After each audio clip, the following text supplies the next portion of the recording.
Hi, I'm Pharaoh, and today I'm going to basically look for space anomalies, but I want to look for specific ones like, for instance, crash freighters, and see if we can kind of farm them in any way. I've seen rumors that we can, or at least we can access them, but I want to farm them, so there's a slight difference. So if you go to a wreck in space, theoretically, they're the same as crash freighters on planets. And if they're the same as crash freighters on planets, that means that they have containers. And if we can find one that is a reliable spawn, then we could farm that. And that's what I want to try. And I've no idea if it will work. We may not even find one. But I mean, first of all, actually, while we're here, I just built this corvette for the purpose. I just wanted a corvette on this save that I could get out on the roof of. I thought I would put it together with the newer parts. I like the ambassador parts a lot. And so I'll just put the ambassador wings on it. And just kind of offset it at the top a little bit. So we've got like a an intake. And a couple of outtakes at the back. I don't know if you can see them in this angle. There they are. So generally a nice, very compact. I quite like the idea of compact ships like this. So I've also come to a brand new area of space in Euclid. So if we find anything, I can publish the details so people can try it for themselves. And so first off, let's I should reload. So because what we want to do is we want to find reliable space anomalies, and the way you would do that is reloading and pulsing once you have reloaded.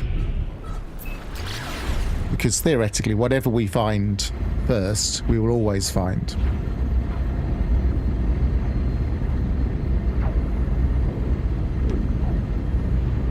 And I made a video about this not long ago.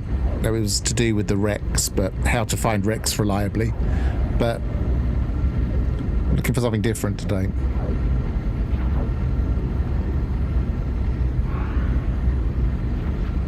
So it's going to be a lot of pulsing.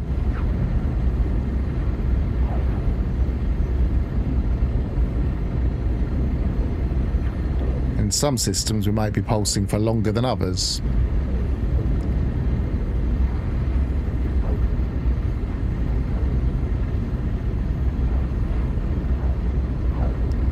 And I might try and hit abandoned systems. I put all the color drives in here so I can jump around. I put them all in because I wanted to be able to jump around further. Hi Alpha, it's good to see you. We're doing science.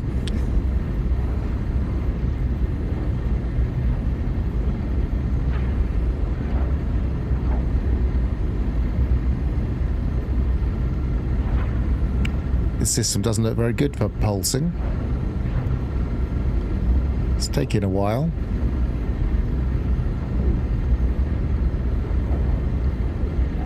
I should put a clock on it. If it takes longer than a certain length of time, I'll try somewhere else. Otherwise, we'll just be sitting here pulsing for the whole stream. Absolutely, for science. Right, let's give it a few more seconds. Well, the idea is we're looking for reliable spawns of freighters in space, crashed freighters, not derelicts, not the pirate freighters, but the crashed freighters. We're not getting anything here, so let's go to a different system. And I would say let's go to an abandoned system. So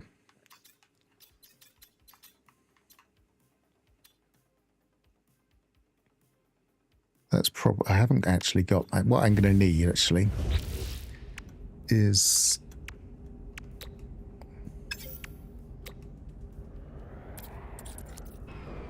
I'm going to need the various scanners, especially the conflict scanner.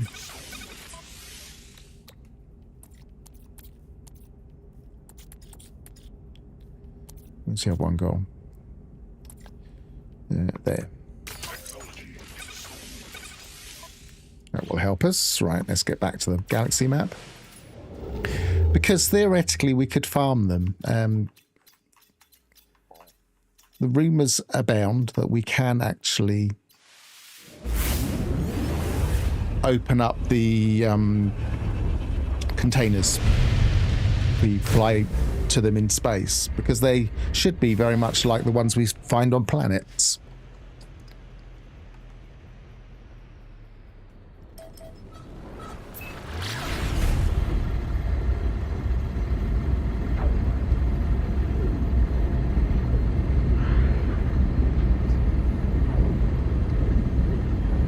Sorry, I should have said hello, Parmenter. You asked a question, I just started answering the question, but hi, good to see you. Yes, theoretically, if we spacewalk to a wreck and it's the same as a planet, then it will have the containers in the same way as you dig them out. So if we can find an early spawn of one, and you're most likely to find them in these systems, I think, then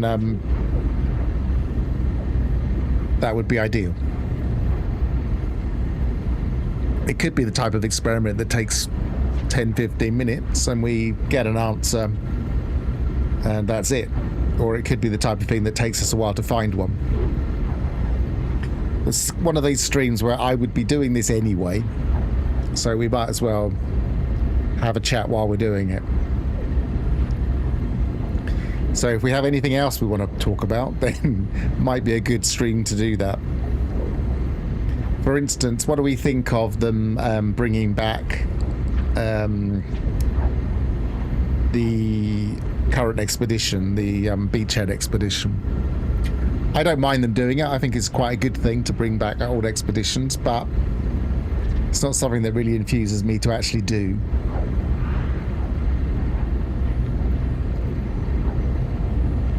Yes, we are on, well, daylight savings would have been during the summer. We're now on Greenwich Mean Time. It's snowing, blimey. You're on the wrong side of the Atlantic. It's been so mild here. It's been so warm for this time of year.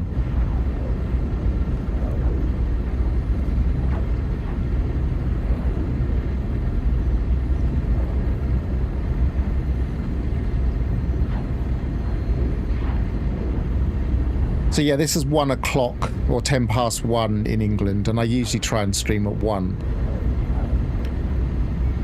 I mean, for instance, I went and got my hair cut today. If I streamed earlier than that, I wouldn't be able to do anything in the daytime apart from this, really. By the time I finish streaming, it's usually starting to get dark. Blimey, why am I not finding anything? I'm not getting any pulse. Never seen snow in my life, no, absolutely.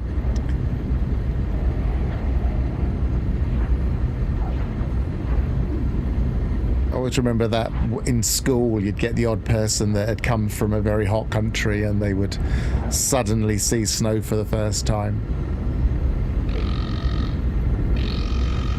Now we're being scanned, but I haven't got anything, I don't think.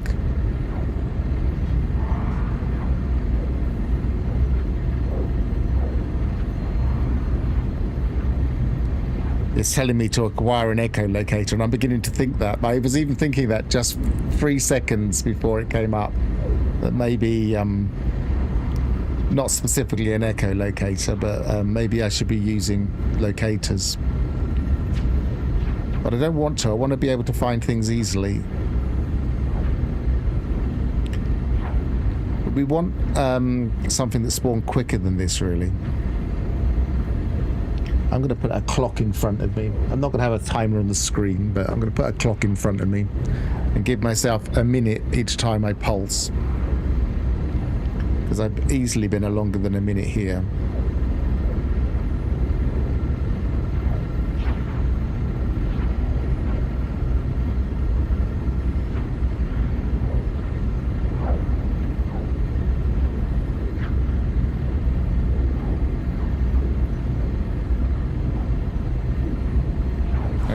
Let's try somewhere else.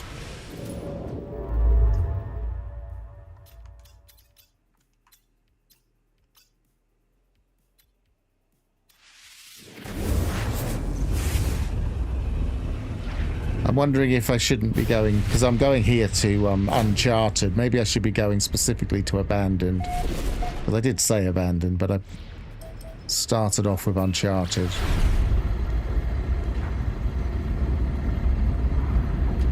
Yeah, I do think there are better reduxers they could have done. I have a theory. I always have theories on these things. I have a theory that what company is it that do Mass Effect? I can't remember now off the top of my head. But I have a feeling that because they've got stuff in the works, because they're, for instance, making a TV show, and they had announcements for the N7 Day about a TV show, they thought, let's try and get maximum publicity for the N7 Day. And so just after Hello Games released the last expedition, I suspect they contacted them and said, would you like to do the Beachhead expedition again?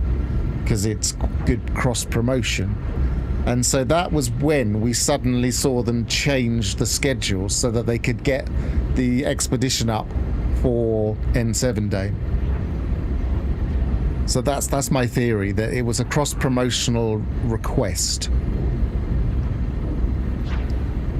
And that's why that expedition, the last one, didn't run for 3 weeks.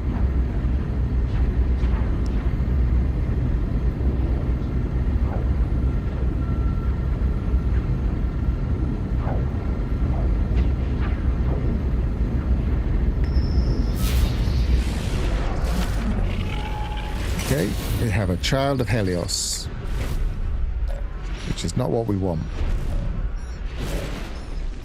But it'll do for now.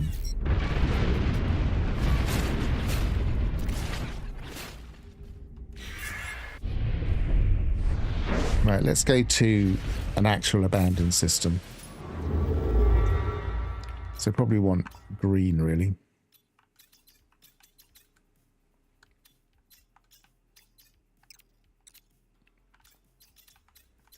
Abandoned green conflict? It's off the top of my head, but we'll find out.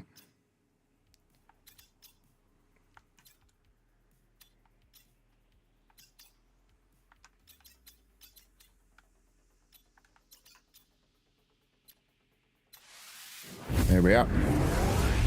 High ignition. You didn't almost miss it. I've only been going for a quarter of an hour. As we were just discussing earlier, there has been a change in times a little bit because of we're now into Greenwich Mean Time in the UK, so which has been a couple of weeks now.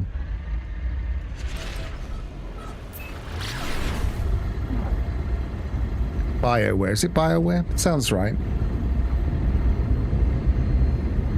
I think in theory, yes. In theory, I mean, the people at Hello Games came from a more established industry studio. Can't remember if they all came from the same one. I think they all came from different ones. I'm not sure.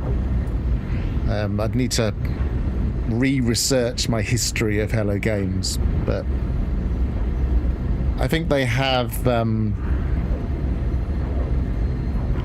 industry connections.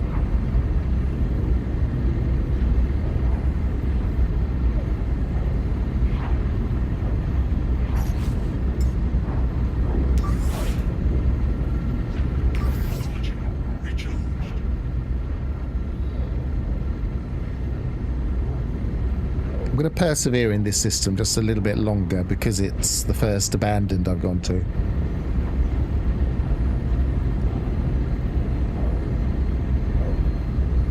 I remember when I was pulsing around looking for melody eggs, I would get lots of crashed freighter stuff. So I think it's a good place to search. But I might also try some blue systems.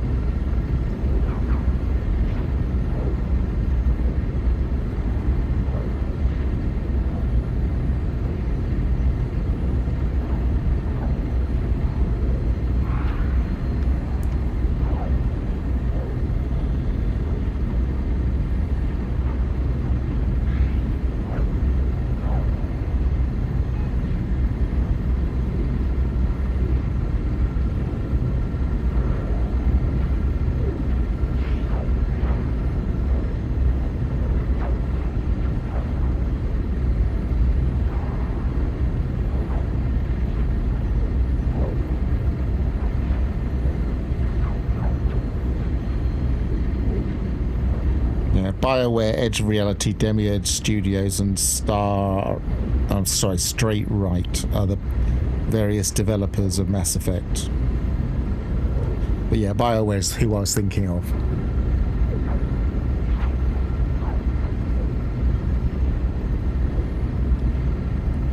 Yeah, I don't think that... It doesn't make a lot of sense that Sean would have gone directly to EA about it. I think they would have... I mean, the studios themselves have a reasonable amount of autonomy, and I think... and responsibility for their own promotional work and stuff. So my theory is that there's somebody that Sean or somebody in the team knows quite well in BioWare. See, for instance, I mean, I don't follow Mass Effect, but I am of the impression, and I've seen kind of mentioned elsewhere, that they're making a TV series of Mass Effect. Incoming trader.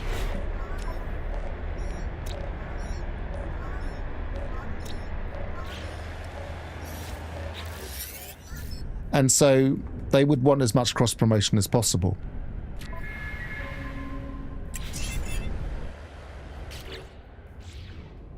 Right, we'll go to a blue system. There's no logic to which system to go to. I think we just need to just keep going to places that are less likely to have... Hang on a minute. What colour am I on at the moment? I'm in green.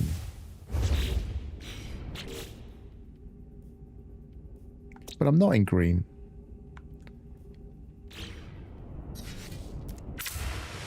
Did it stay on the filter? No, it didn't. So it's X. So why is that showing as... They messed up the colours somehow. Or have I changed my...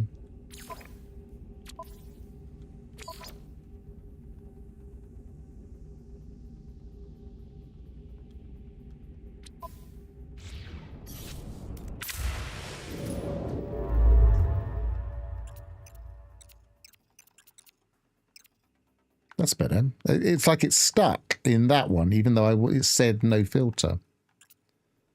Odd. It's a bit of a bug. I'm always finding bugs. Right, so I want a blue system. Can't see in this.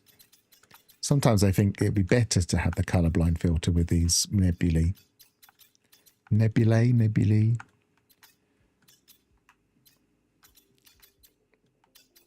Is that blue? Yes, that's blue. That's out of jump range. How great. Let's go back where we were.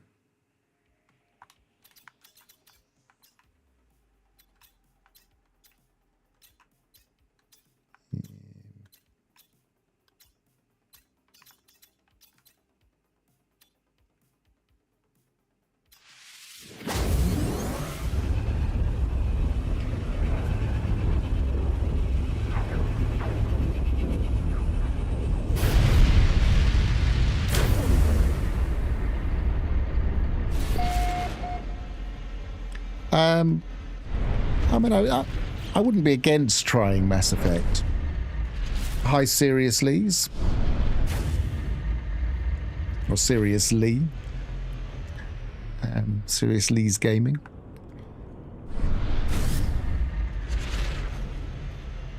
I must have missed something in the chat, I think. You can't see the TV series being any good. I have no idea. Having not played the game, I mean, I like science fiction shows. It might be great.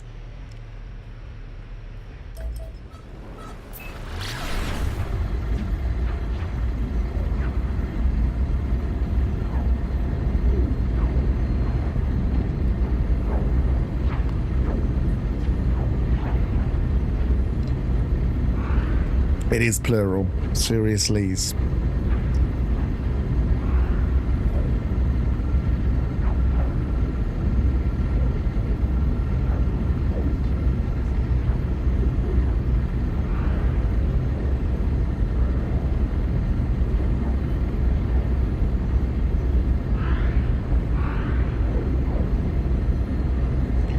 just realised I'm still in just chatting, but partly because we might as well just be chatting because there's not much going on the screen. I mean, I have no idea about the politics of that particular organisation.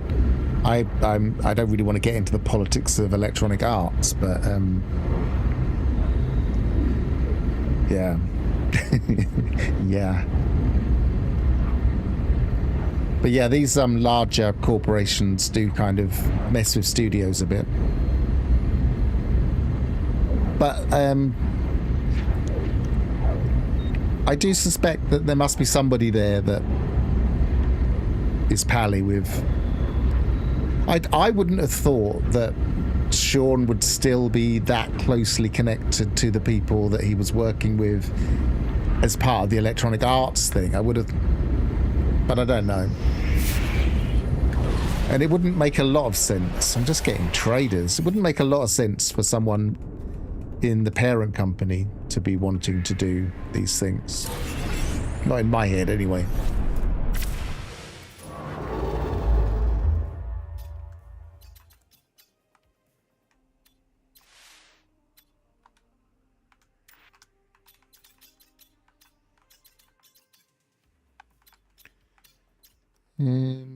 Let's go back to trying to find a abandoned. There we go. Just found one straight away.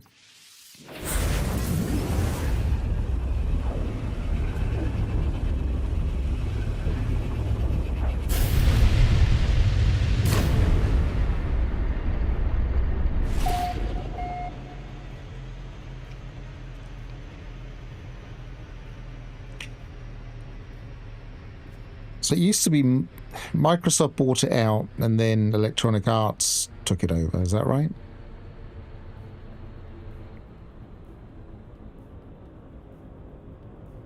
See, there might be somebody that still owns the intellectual property that is separate. And they may be being licensed.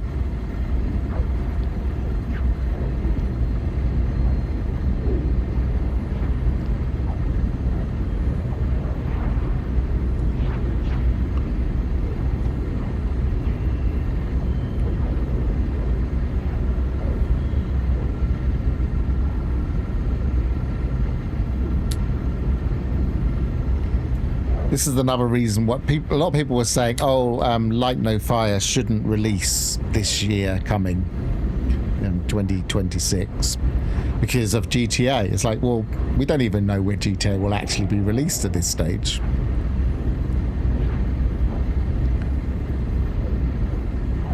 They can't base their release schedule around a different person's game.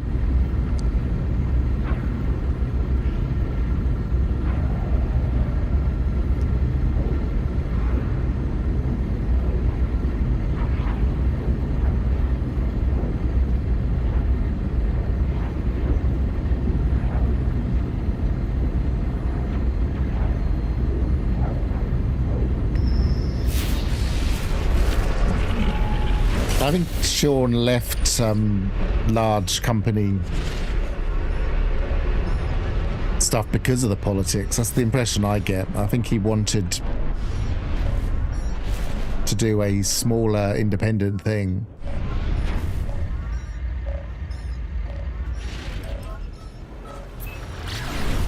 Well, we got that quite quickly, so let's keep going.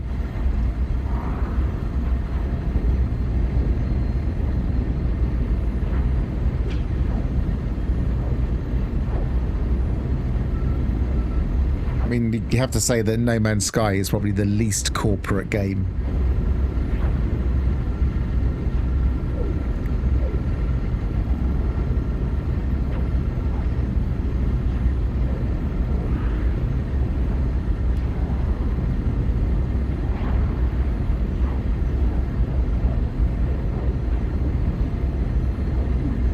It's also a huge risk.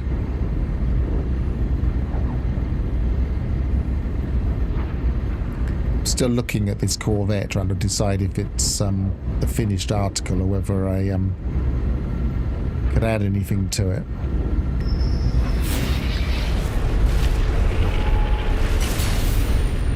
This doesn't look like the right type.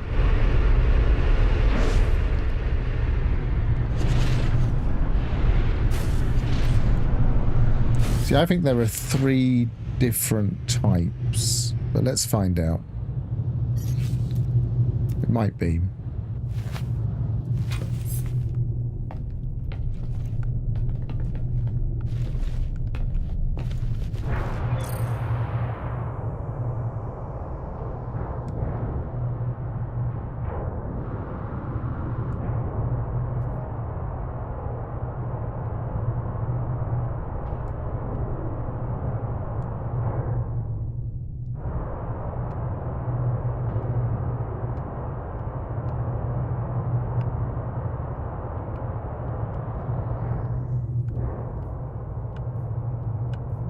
Let's get ourselves orientated.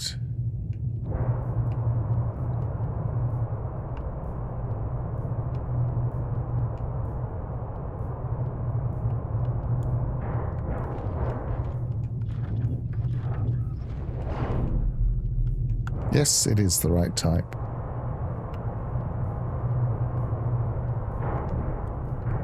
Scale seems a bit off, look. It's a lot bigger.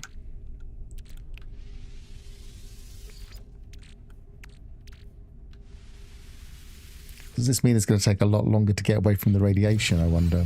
Good job I'm doing this in my OP save.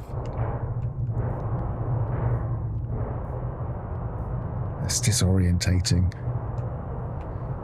Look for these little screens. These should be near the doors.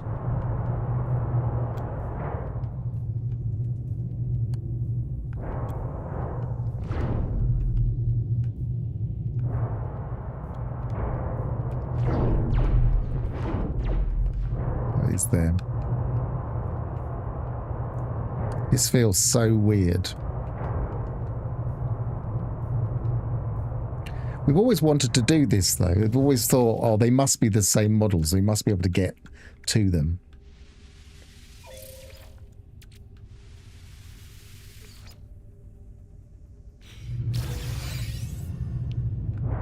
Obviously, there was a race of giants that came before us.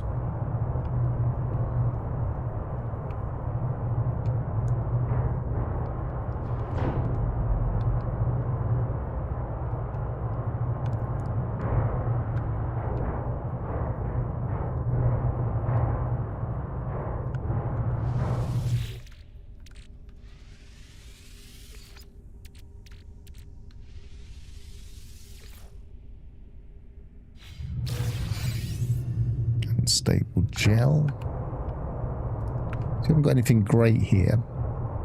But the next stage of the experiment would be to see if it changes if we do it again.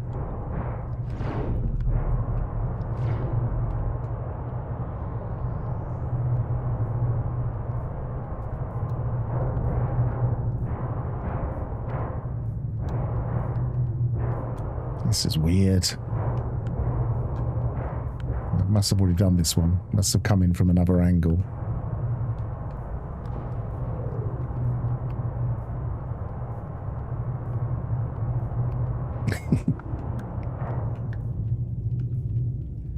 Right, let's get my bearings. So that's the little entrance we normally walk through. So there should be one here somewhere. You can't, it doesn't change your angle. So you're kind of... Have we already been in that one? Looks like we have.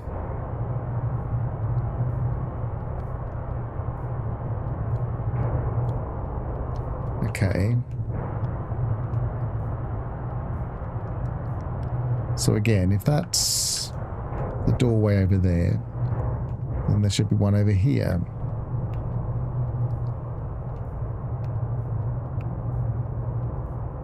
It would be great for these to be parts of missions. Yeah, that'd be really good. I'm not even sure if they thought this through and realized that this would be available. I mean, they gave us the ability to spacewalk and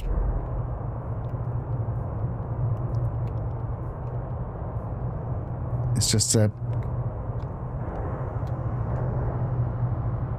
consequence. Nope.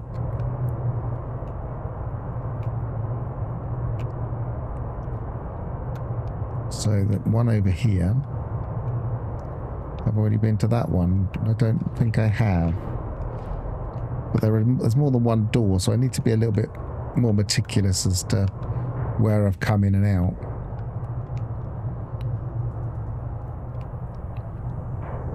There we are. Oh, okay. I'm on my OP save, so I'm just deleting everything except for the ducting joint. Okay, so we got a corvette apart.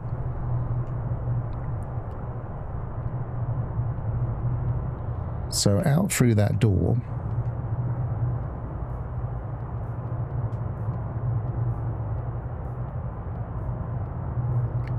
There would normally be another one somewhere, but I can't see. Maybe they've removed that part.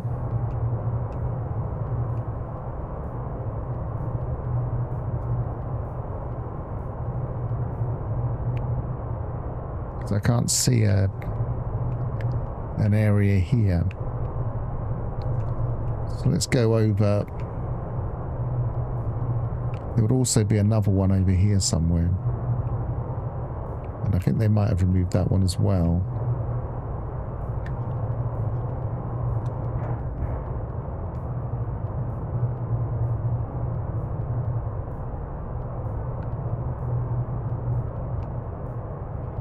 Yeah, I think they've replaced the other containers with these things. These, I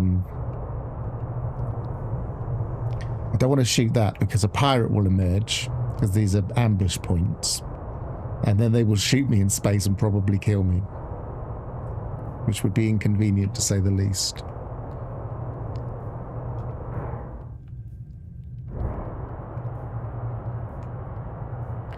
Okay. So we found at least an experiment point where we can test this. So next, well, what did we get for a start? We got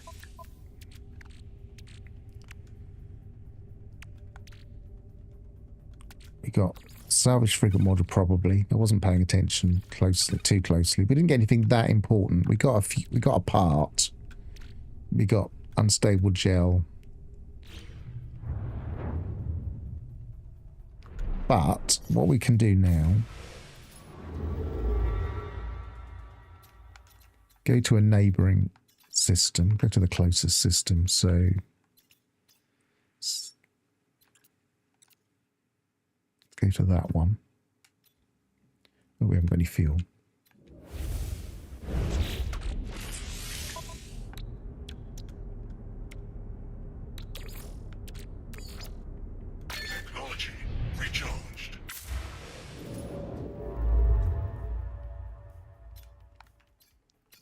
Go to that one, and then I'll catch up with chat and see what chat was talking about. I should have scanned, shouldn't I? I didn't really think of scanning.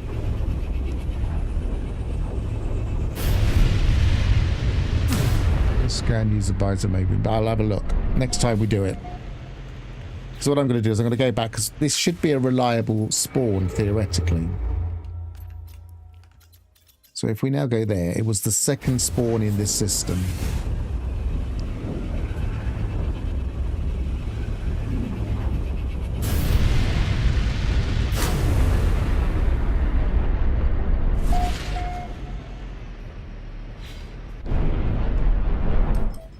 So we arrive in the system and pulse relatively quickly. It's in the first couple of seconds or so.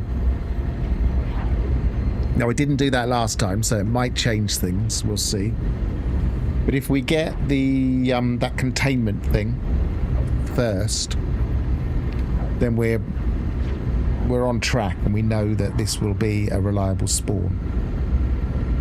It's not ideal for what I wanted. What I wanted was the very first spawn to be the freighter, so I might keep looking.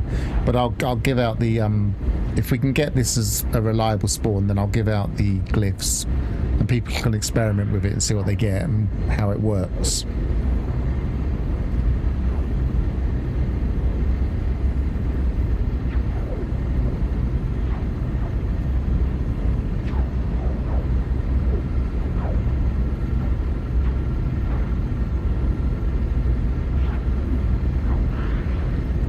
Yeah, my theory is that the two that are outside the freighter have just been converted into those large, what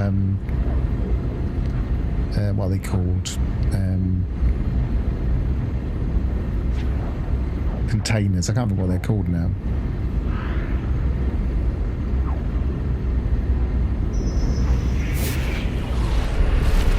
Yep, so we've got the containment, so it's looking on track.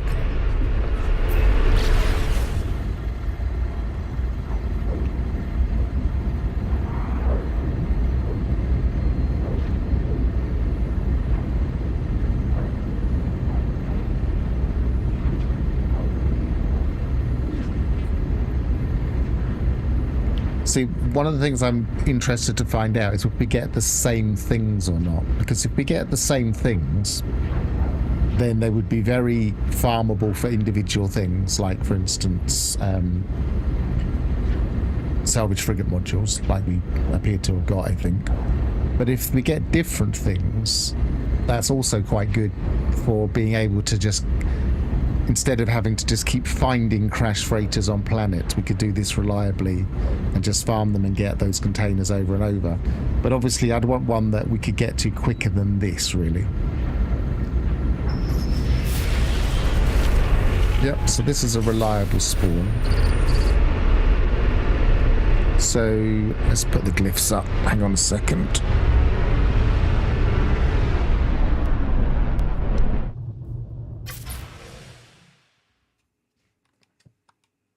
So these are the glyphs for this system.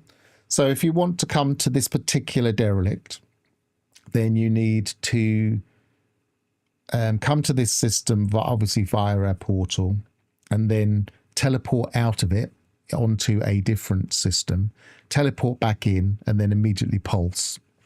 And bear in mind that it is a green system, so you'd obviously need an emerald drive or higher.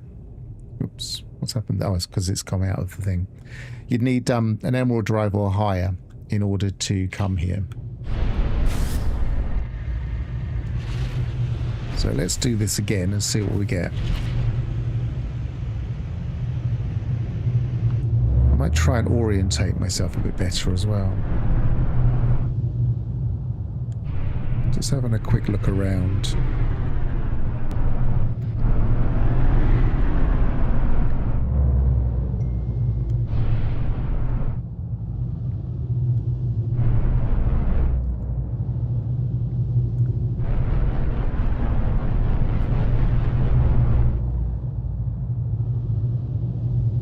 So I want to try and, because we were finding that the angle was so odd, if I can try and orientate myself the same as the freighter.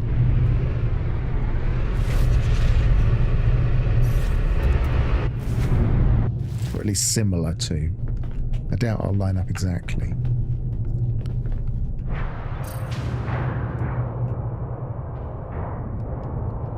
It might help me navigate it a bit.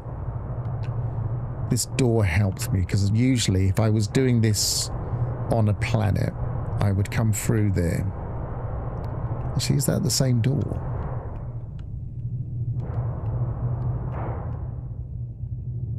It's the scale that throws you off. Yes, it is the same door, because here's the first one I would normally come to. Can we scan? Yes, we can scan them. So the container markers, cargo pods there. Yeah.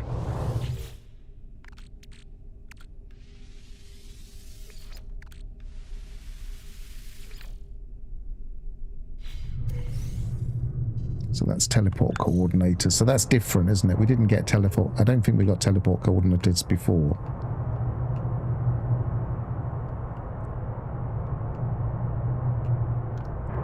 So there should be another... I'm not used to seeing the whole thing exposed like this. There should be one over there somewhere.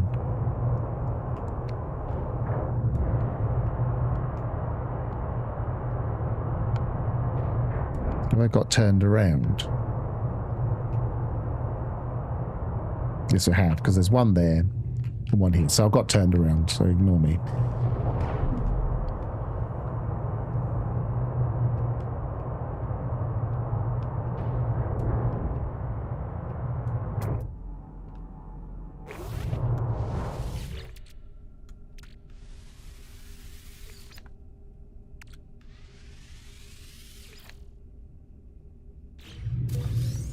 Yep, structural gantry. So that's a part.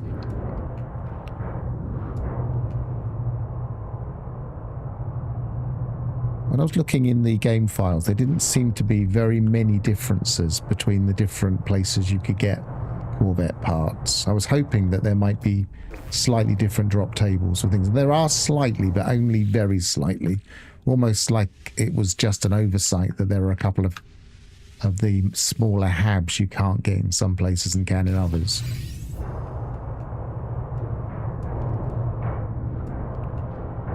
Ooh. It seemed to have popped up then. I think I might have glitched through a wall there. So it's taken me a lot higher than I was. Right, so we should have one over here.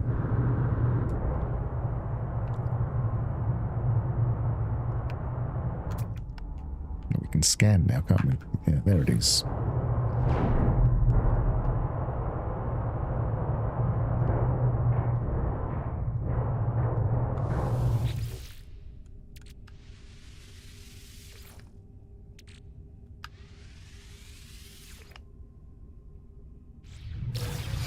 Salvage frigate module. So we got 3 of those, I think, didn't we? Or did we get 4 of them, including last time? We got 3 of them, so that's 2 of them here. Right, so now we can get up nice and high and just scan around and just make sure there aren't any others, but it doesn't look like there are.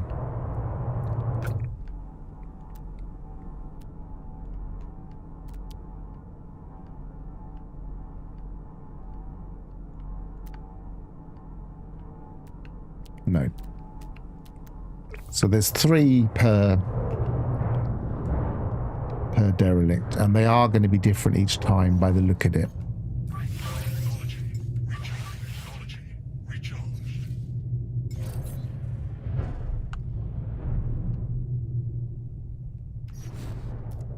Let's do it one more time and see if we consistently get similar stuff, because we got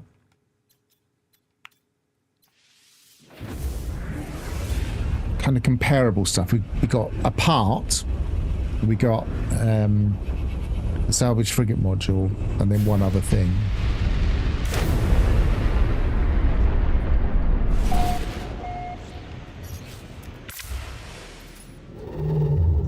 So again, walk back to it.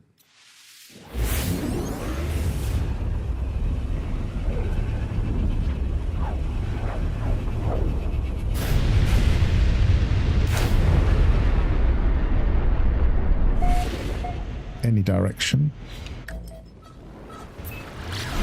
Pulse reasonably quickly when we get into the system.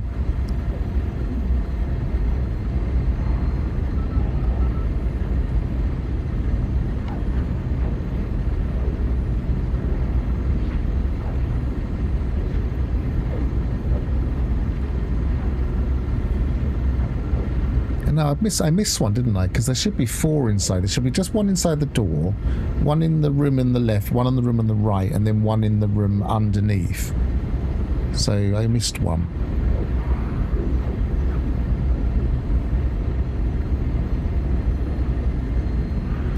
There's always been a bit of a confusion about there being 2 different drop tables, referring to this. I guess it's always different stuff. When you put the Atlas Pass containers on your freighter and move it in space, they provide different stuff. I suspect there might be slight differences, but there's always been this confusion about these two different drop tables. And one drop table has better stuff than the other for crash freighters. And what has never been clear to me is whether it's individual containers that have a different drop table, or if it's the entire freighter that has a different drop table.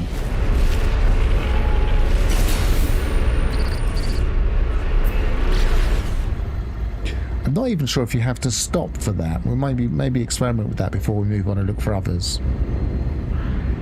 I might just be able to wait it out and then get the next one anyway.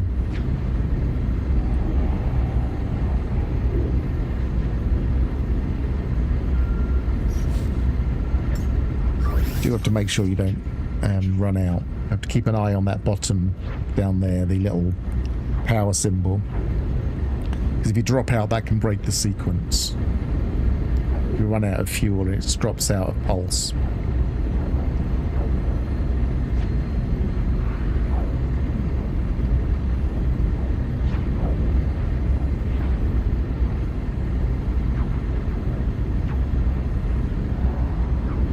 See, my theory is that the containers themselves, as opposed to the freighters, have the different drop tables. What I'll have to do one day is actually compare the drop tables and see if there's one thing that can only be in one and one thing that can only be in the other, and see if you can find a single freighter that has both. But it does sound like a lot of work, even for me, who does spend a lot of time doing silly experimental things like this.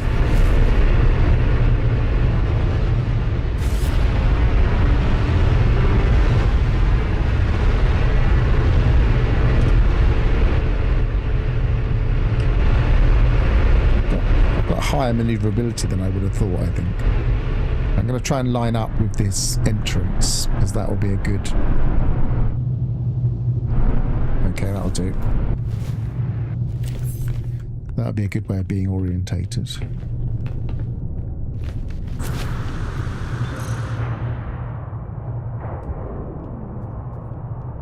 Right, so theoretically, there's one there.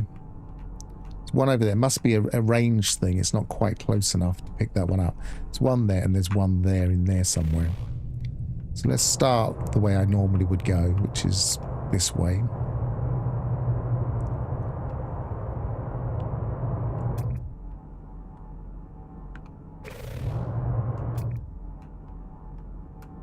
There it is.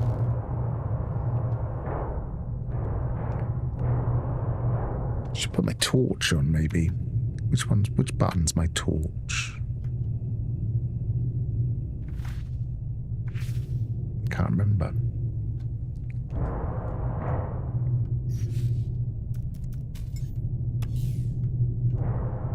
Don't think it's making any difference. Right, so where were we? Over there. There we are.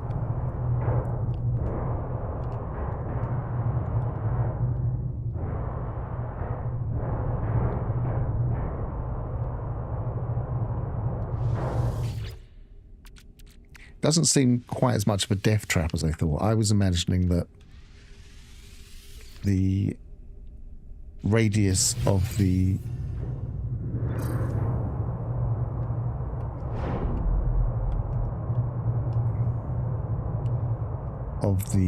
radiation would be higher, but it doesn't seem to be.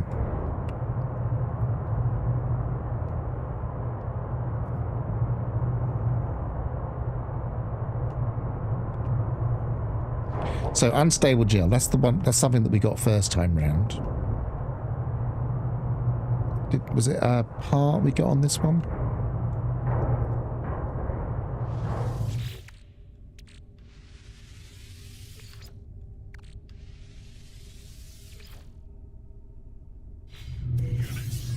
Good. units this time, so that's a different thing.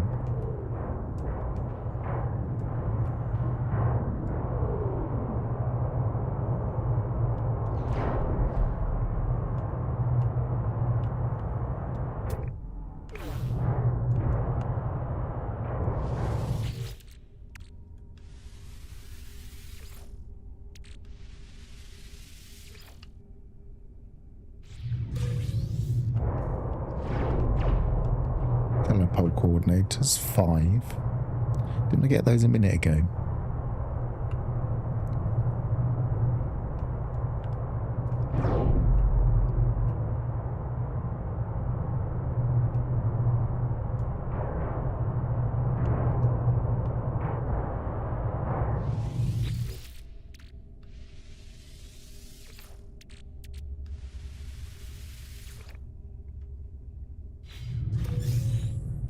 Teleport coordinators.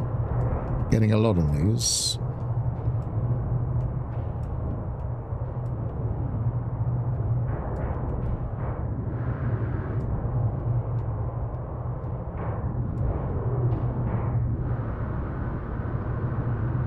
Let's just do a quick scan out here. Now we know there's a range issue. Is that a barrel fabricator? No, it's a broken. It is the same model, but it's a broken version.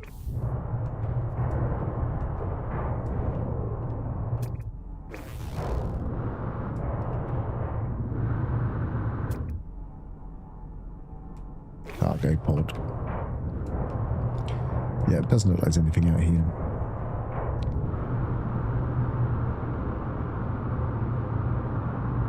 So I think we're seeing different things, although we're getting kind of equivalent and similar things, but I think it's a different drop we're getting each time.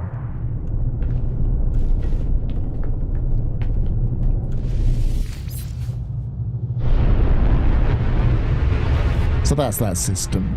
Let's carry on our search, and I'll be a bit more meticulous this time. Let's put all of this stuff out the way in my freighter.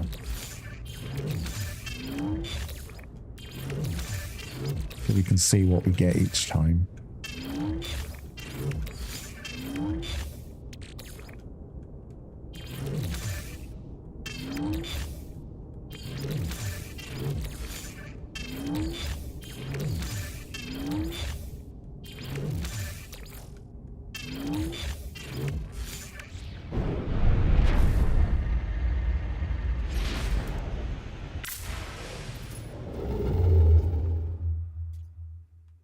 So we want conflict green, and we're looking for abandoned.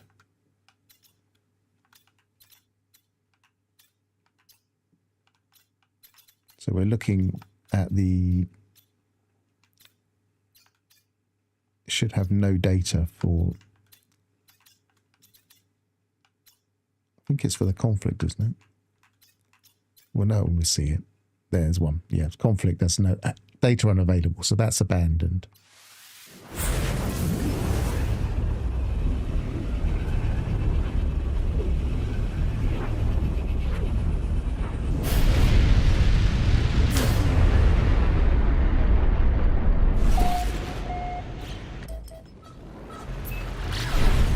And we're pulsing straight away.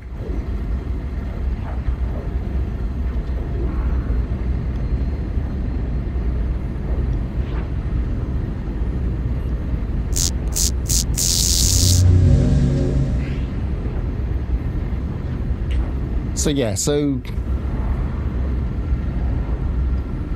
it certainly seems like we can farm them. What we ideally want now is a really quick spawn. So we could easily go to that one over and over again and take our time, have to go through the second spawn. But we're not, it's not costing us anything other than fuel.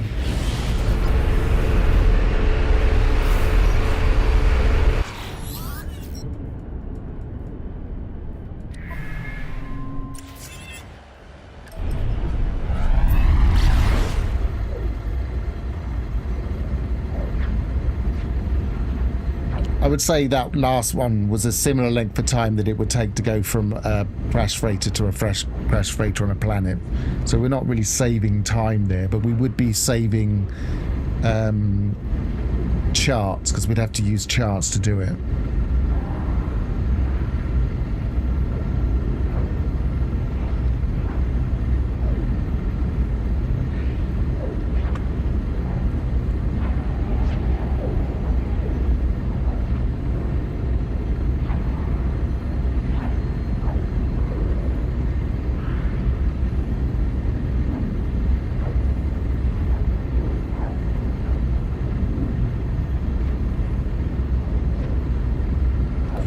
It's usually a good sign if you get something relatively quick, because usually it means the timing means you're going to get another one relatively quick, but this one doesn't seem to be following that pattern.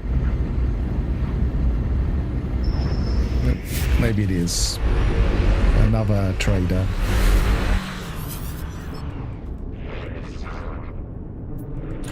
Right, so let's possibly go somewhere else. Actually, before I go somewhere else, I just very quickly need to take a break, because I got a text that I need to respond to. I just remembered I needed to respond to it. Let's go to be right back.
And we're back.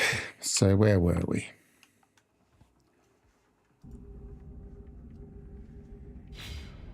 It's about to jump again, I believe.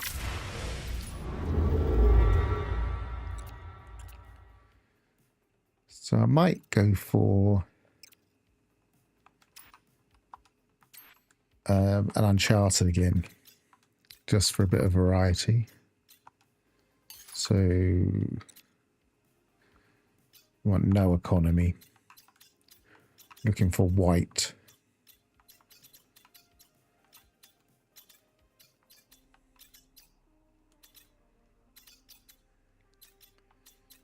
I can't even see one.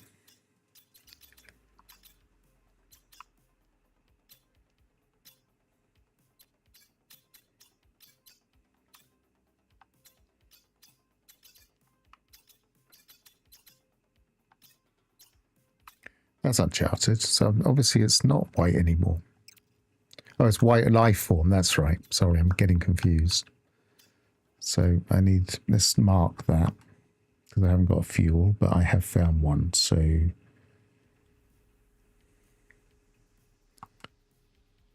can't remember what the button is for mark. Set waypoint, there we go.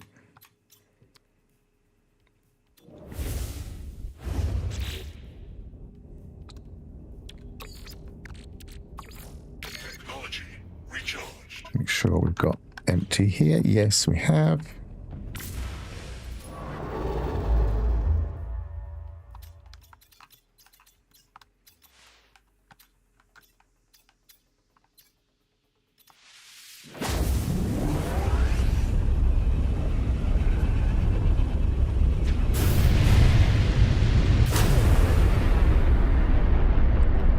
Because these have less things, I'll give it a timer. So we'll go for 2 minutes from here.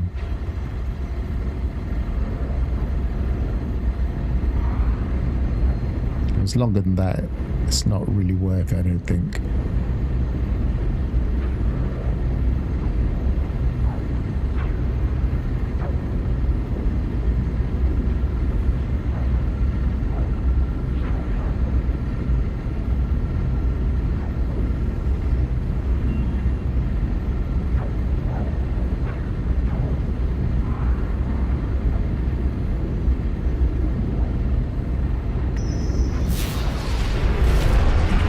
That's handy. So that's about 40 seconds or so. So this is a more reliable spawn.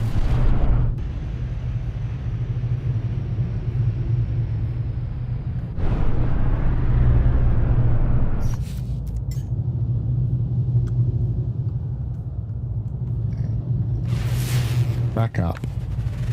It's just come drifting straight through there.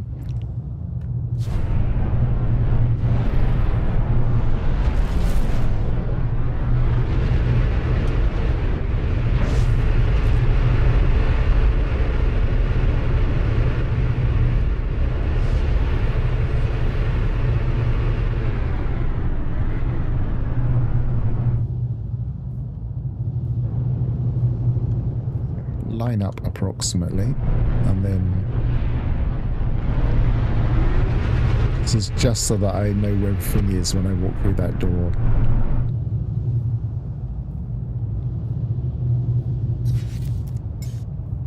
Yeah. Getting a bit trigger happy with my buttons.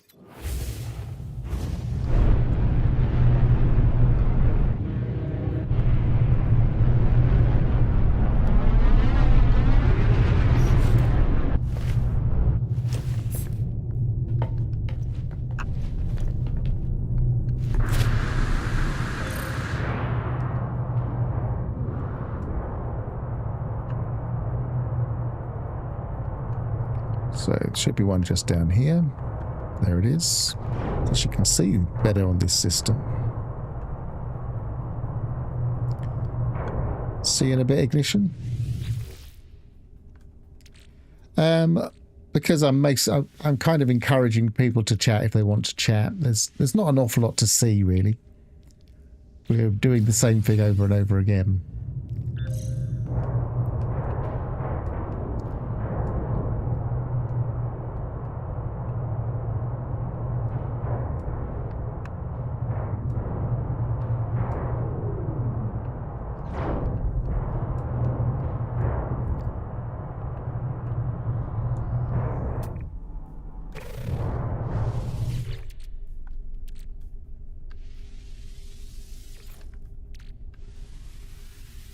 Oh, you're back from dinner. I'm always getting confused by that.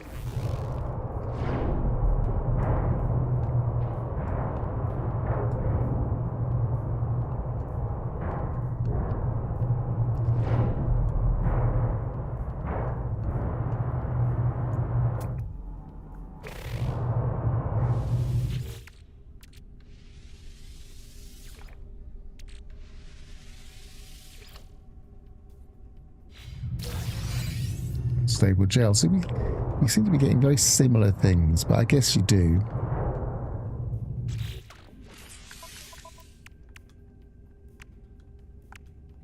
Everything else I got, I seem to get, I would have already had, so it's gone into a stack.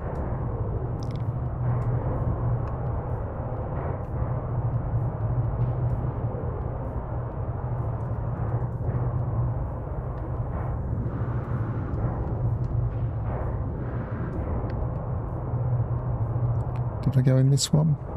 I don't think I did.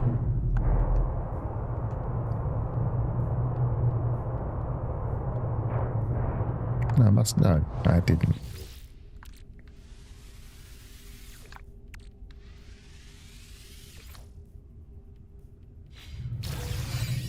Superconductor. Yeah, so we're definitely getting different things.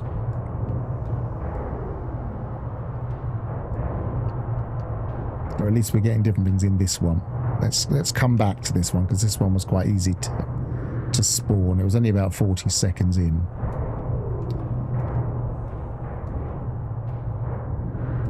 This would be the ideal one if you want to just farm it over and over, really.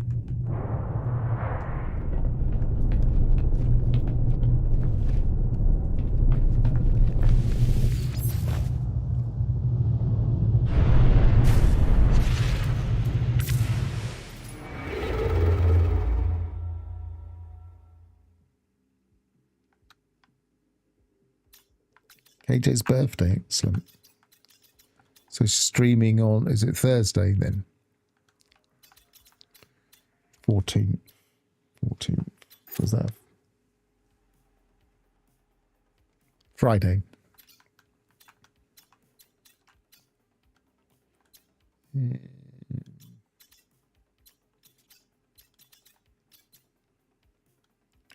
So I want to go to, see, it stayed in that filter. It says no filter, but it stayed in the filter.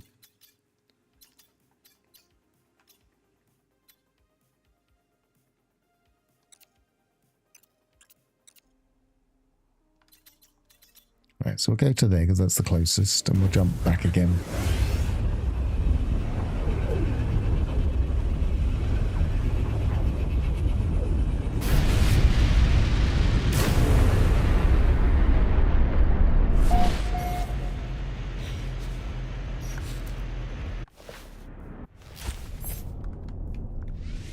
Didn't want to make a save there, but never mind. It's not a bad idea if we have any problems.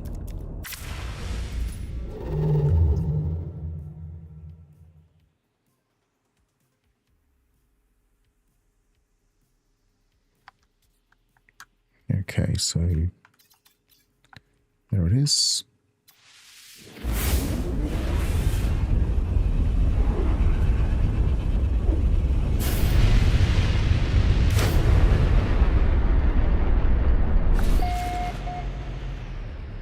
Okay, so it should take about 40 seconds.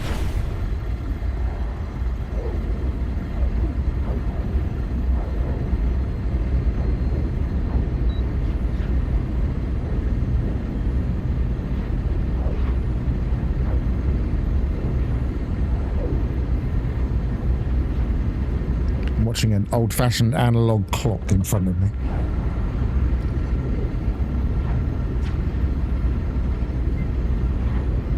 It's about 30 seconds.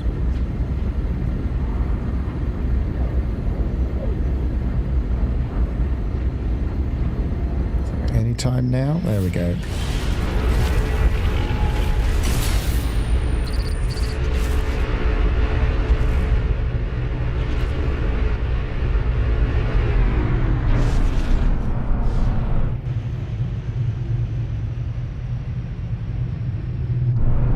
So if anybody wants to do this, I would suggest this system is probably better.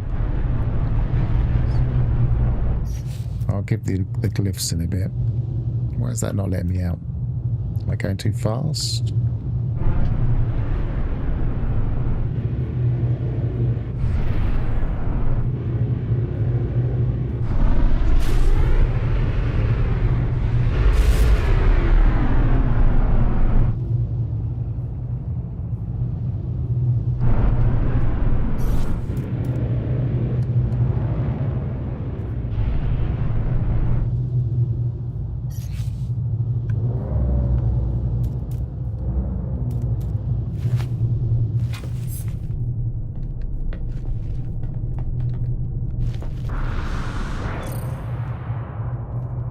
Alright, let's do the glyphs while we're here, because that'll be a good dark background for them. So... yeah.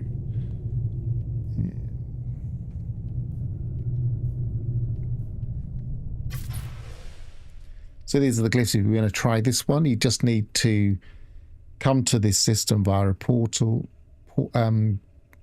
Again, you would need to jump out of the system via hyperdrive and then jump back in. And then pulse for 40 seconds immediately, and you will find this particular derelict freighter. And it's a red system, so you will need at least something beginning with C. Cobalt. Cobalt? Cadmium drive. I knew cobalt didn't sound right. Cobalt's blue in this game, isn't it?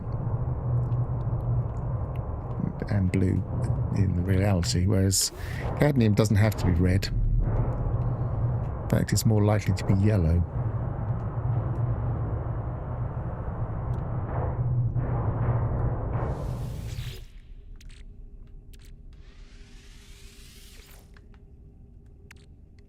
It's my inability to remember words more than anything. I remember concepts, not words.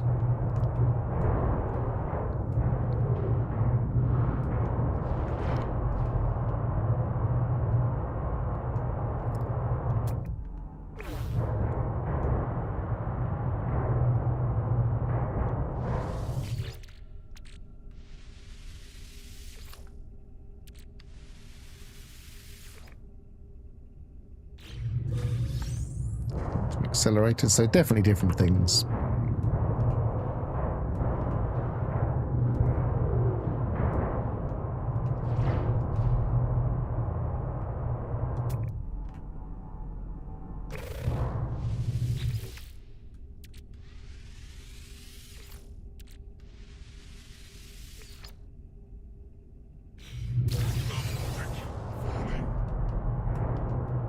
So we've done 1, 2, 3, so there'll be one more thing.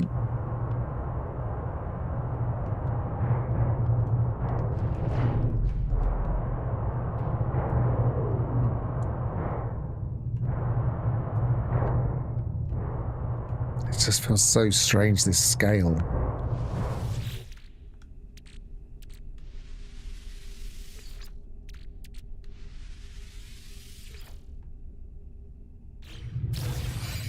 Use an accelerator, so very different stuff this time round.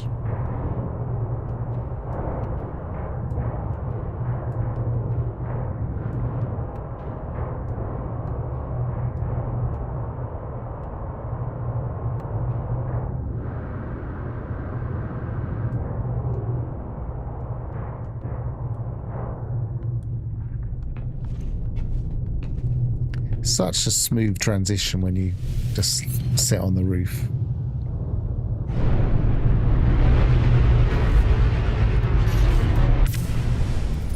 Right, let's do that one more time.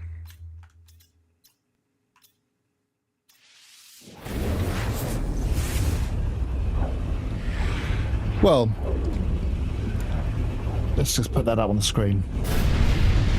We could say it's easier, but it did take a lot of that preparation. So I've taken until kind of an hour, probably an hour 10 before I got into a system where it was quite such a fast spawn. I think the previous spawn taking a bit longer and having to do two things certainly would potentially make it a similar length of time. But easier, yes, because you're not spending any resources apart from pulsing, so we're not using any charts or anything. And a bit more variety, because we've never done this before. This is new. I've certainly never spacewalked into a crash freighter before. I was aware it might be possible, and if you remember when we were doing this last time, when we were pulsing to see if we could find wrecks and what else, I was speculating we might be able to. I don't know, maybe I didn't speculate out loud, but I was speculating we might do. And then I saw somebody mention that they were able to on Reddit, so I thought, well, we might as well see if we can do it reliably and quickly.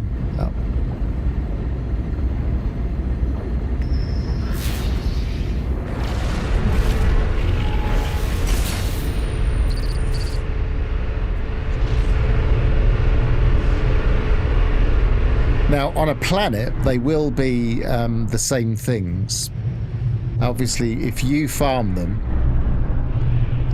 then you can't farm them again for a while until it refreshes, which could be quite a long while.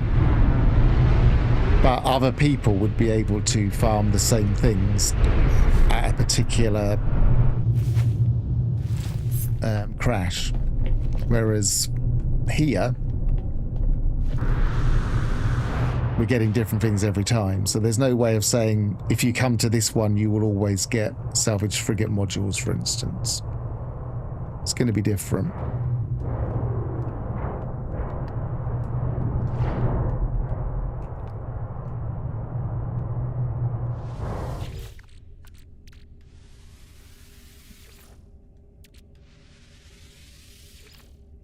Whereas if you had coordinates and planetary coordinates for a particular freighter, you would always get the same thing at that freighter.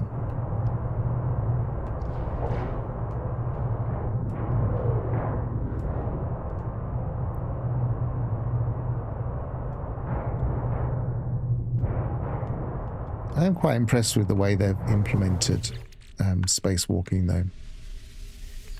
It feels very easy.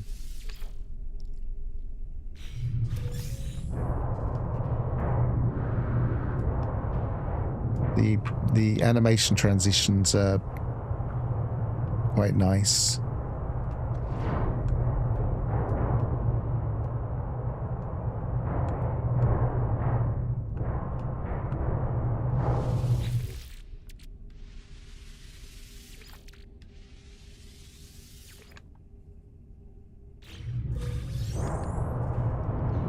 We're certainly getting a few corvette parts.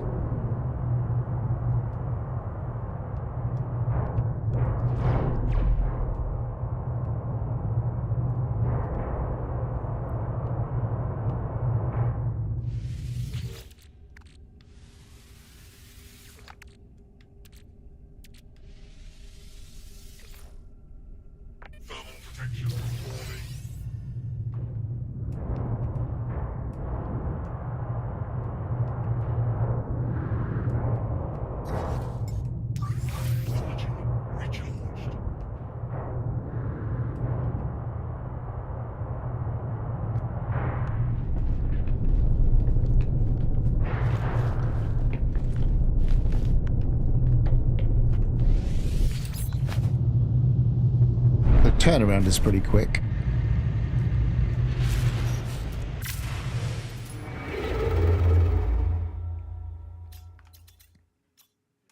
As long as we've got fuel.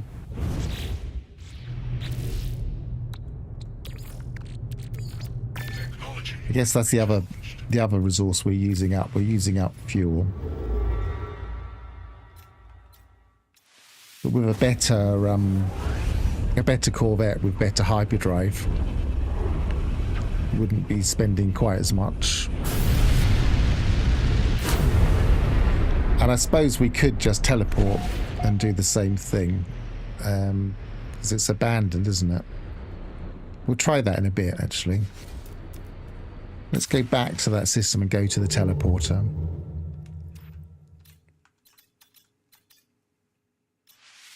Oh no, this one was uncharted, so this isn't gonna...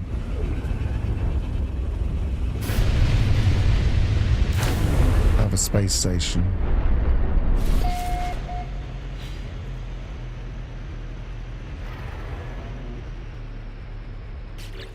Yeah, it's uncharted. You can set a base up. I have done that in the past. For what's it called? Stellar ice farming. I have set up bases.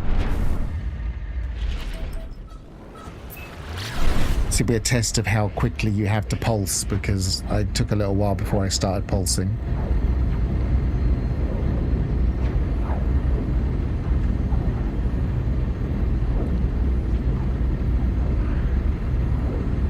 And I set up a base on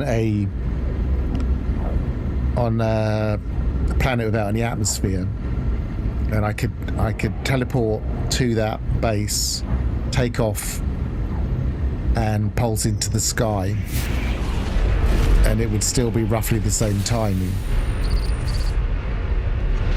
and still reliably the same thing. So you wouldn't necessarily have to use fuel if you found the ideal spot. If there's a airless system in this planet, if there's an airless planet in this system, then I maybe will try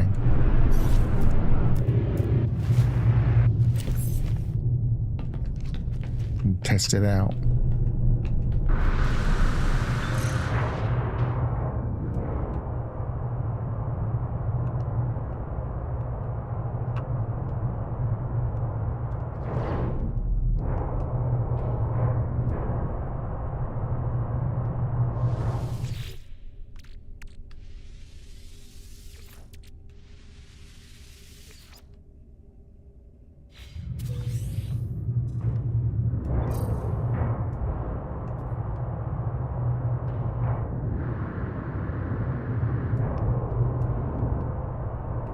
I do like the fact that this system isn't quite as dark.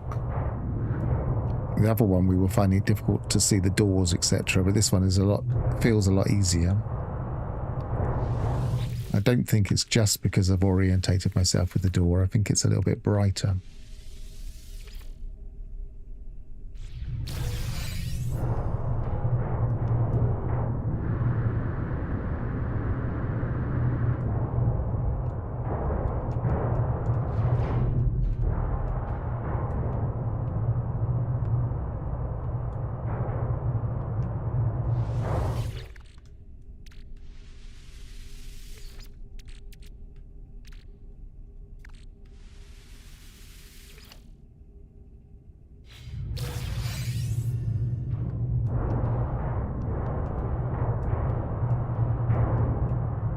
I think I did them all.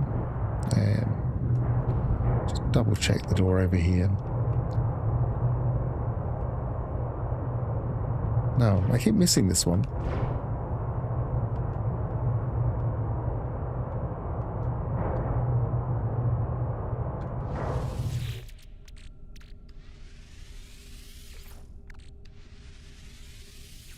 I think it's the scale is frozen me off. I come out of the other one, or the first one, and then look left.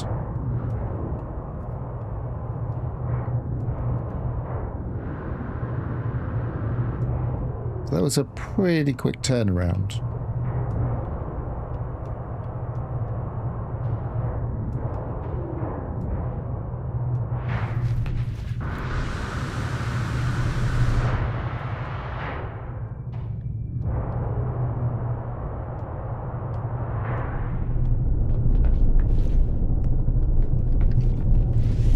So I do have a freighter on this save. So, quickest way to test for a compatible planet would be to scan for it.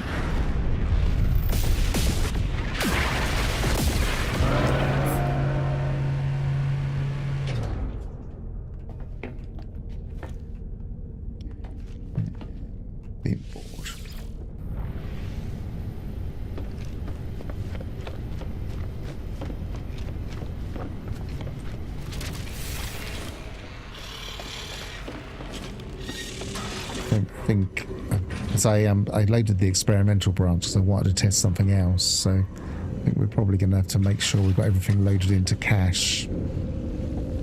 Anyway.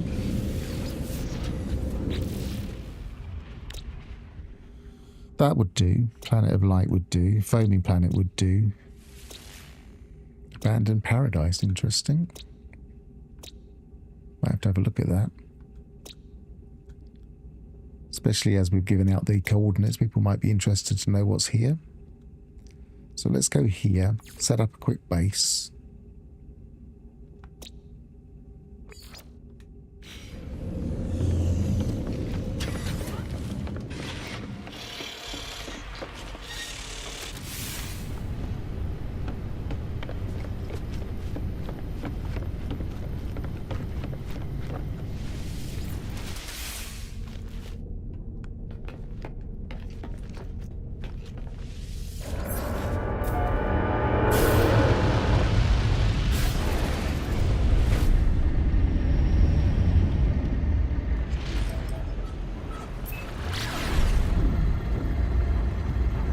Safangi Miner.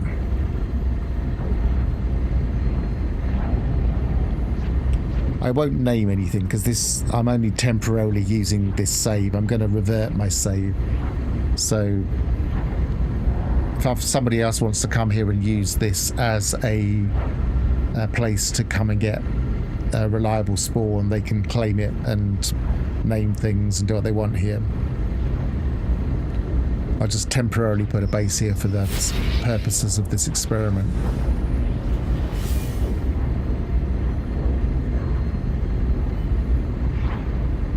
Quite interesting. If that's a paradise, that moon, it's clearly a golden paradise. Might be quite a nice planet.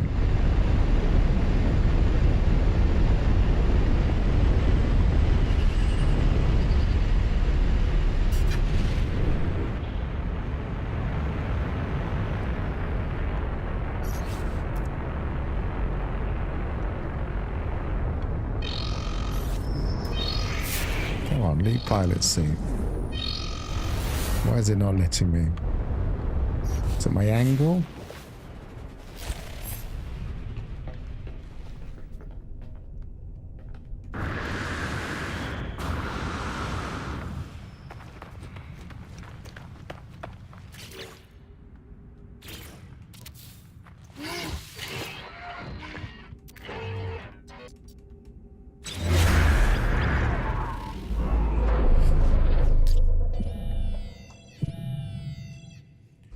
So the quickest and easiest way for me to do this would be to put a portal here and portal out and portal back. Sorry, teleport to here and teleport out and teleport back in again. So yeah.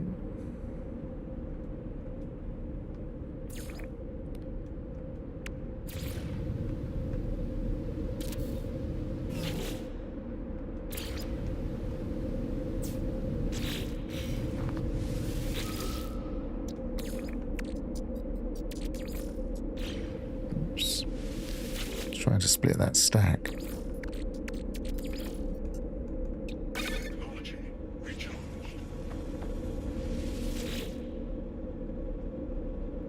So it doesn't really matter where we go as long as we don't go to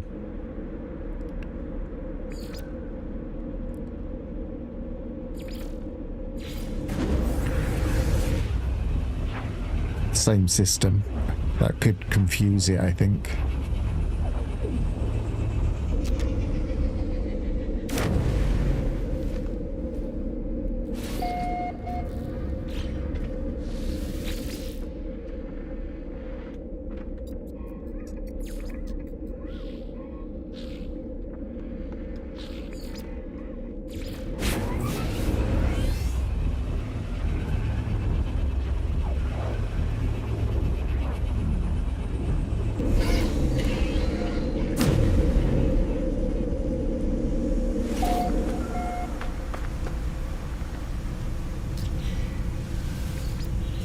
Let's see if we can get, whoops, we can get the same spawn If we just tilt up and fire off.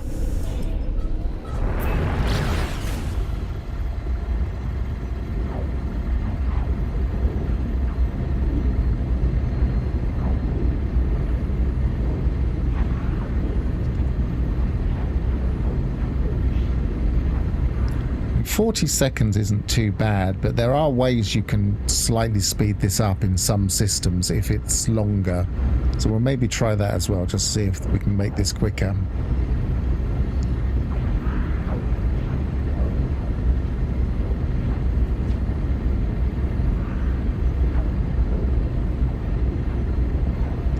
There was again the place I used to use for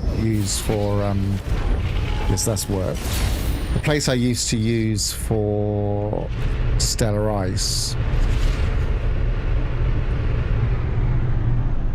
I was able to speed that spawn up, but this one's pretty quick. It's not too bad.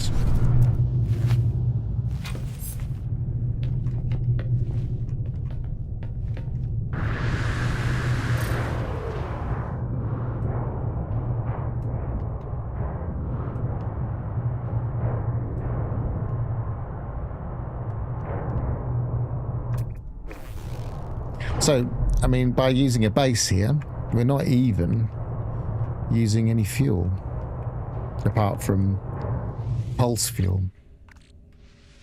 We're not using any hyperdrive fuel.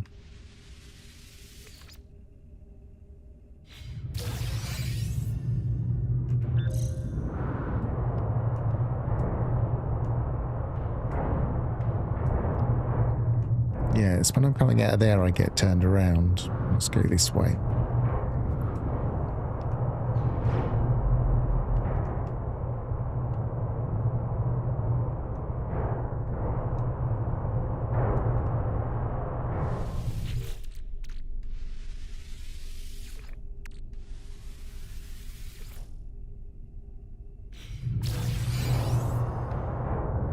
Nice.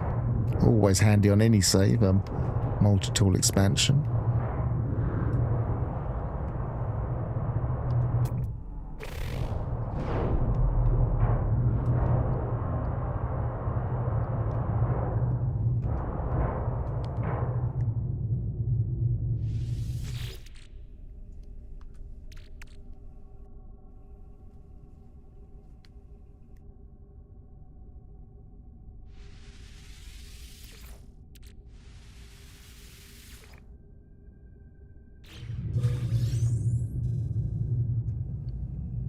I was going to sneeze then, but I didn't.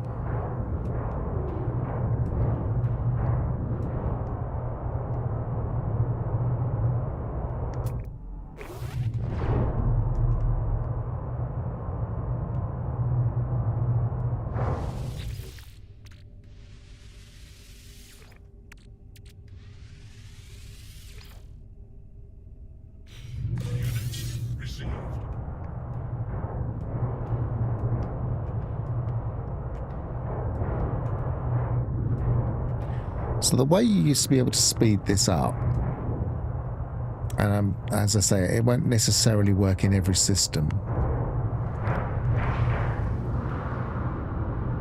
is to use a freighter. You can't call in a freighter immediately next to one of these points of interest, so you have to call it in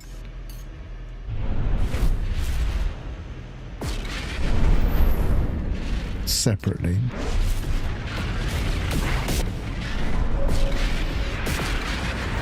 You have to pulse for at least a second.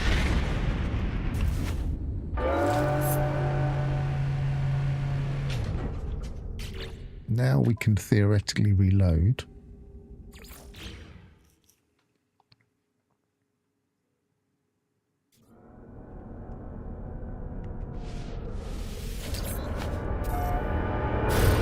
To get out of the range of the freighter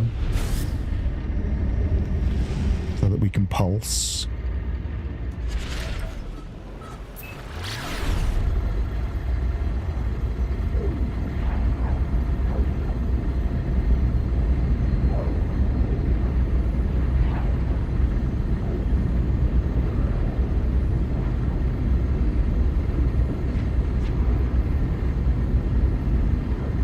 20 seconds.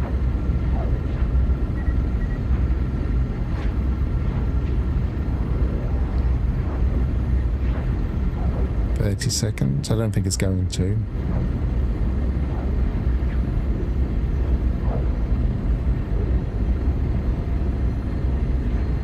That's about 40-ish.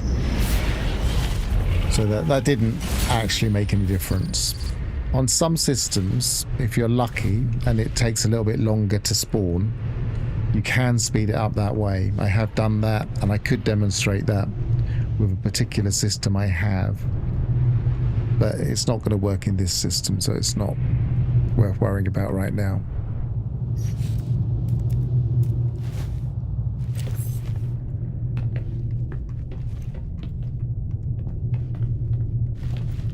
But it's another way if you have a freighter handy, or if you have a base. Either way, you can respawn this freighter without having to hyperdrive.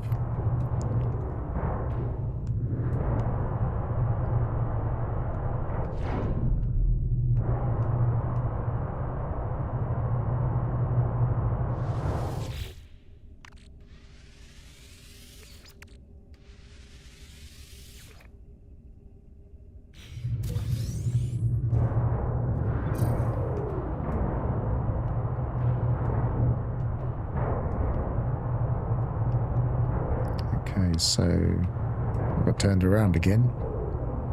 Yeah, that way. Yeah, that's correct.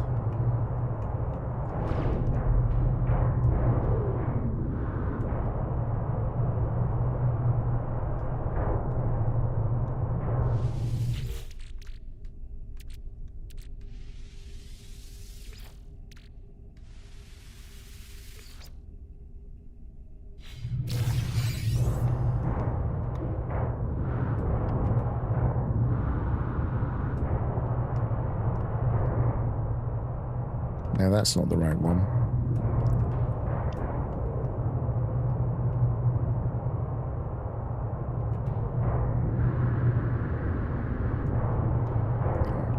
Disorientators.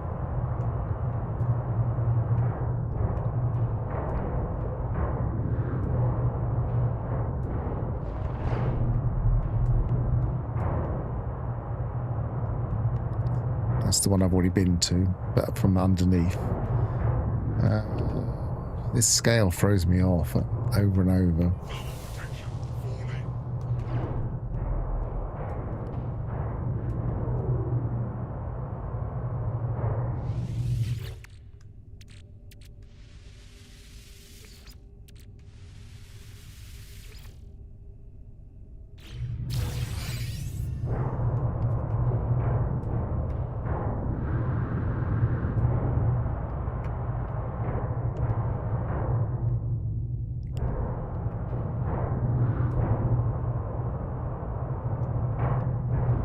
Yeah, I bet it's even more confusing watching because you're not controlling the direction. So I've done that one. Done that one. I've done the one at the beginning. So there should be one over here. This is the one I keep getting disorientated and not going to.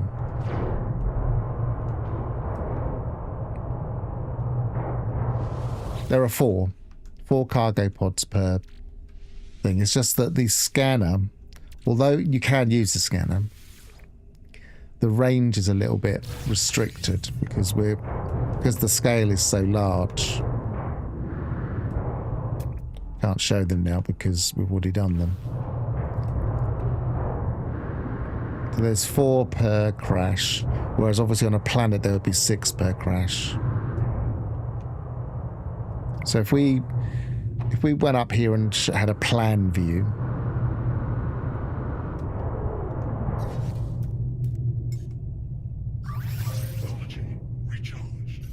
we go into camera mode. So this is where the door is. Oh, it's got that thing where the orientation of the camera is weird. So I can't easily do it. It's probably easier to fly through it again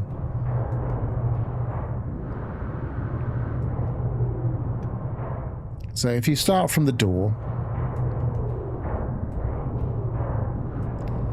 we stood at the door, or floated at the door. There's one over here, not far in front of you, just through this kind of mess. There's one to our right here, in a room. There's another one to our left here in a room. And there's one that I always go to through the ceiling, but you can also get to from a door on the side. They've all got multiple doors. So when I get confused, I sometimes go through there. But you can go to that from the top. And if I was in an ordinary system, in an ordinary planet rather, I would come through that door, I would run towards here, I would knock through this ceiling, but there is also a door down here. I would get this one, then I would turn right and go towards this one. Then I would turn left, or turn back on myself and go across to this one. And then I would go across here and I'd dig into the ground kind of just to the right of the door as we're looking at it now. And I'd find this one. And then I would go out the door, which would keep me orientated on a planet. But it doesn't seem to be keeping me as orientated in space. But at least if you line up with the door, so that you're always at least, your feet are in the right direction. Because if I was, for instance, if I was like this, then it would stay like that. And it would be even more confusing. Because I'd have to think, well, okay, where am I? I can't rotate my character. And it gets much more confusing.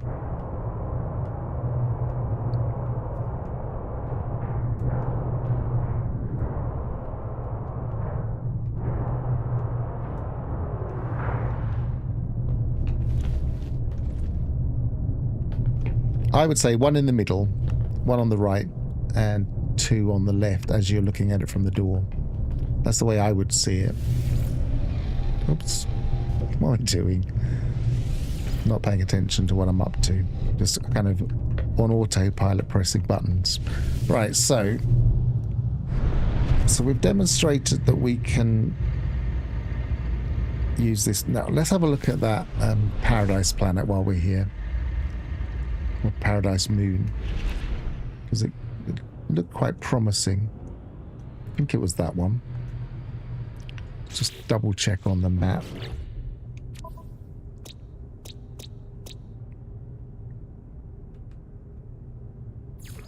This is a normal save. It's a locked normal save, so this should be a paradise on most things. I think if you go into higher settings, it might not be a paradise. It does change depending on whether or not you're in permadeath or not.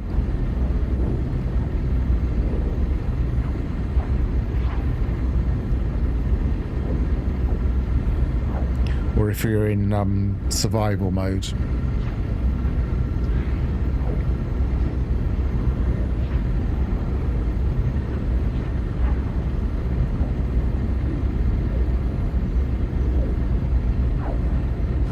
Salvageable scrap as well.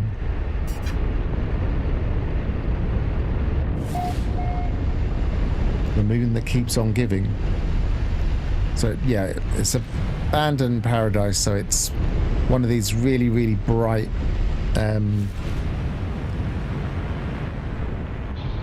lush planets with the ruins. These can be so bright sometimes, almost eye-searingly bright.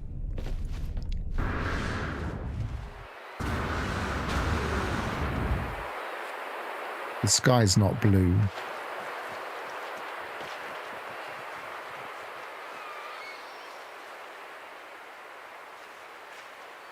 It's got butterflies. What more could you want?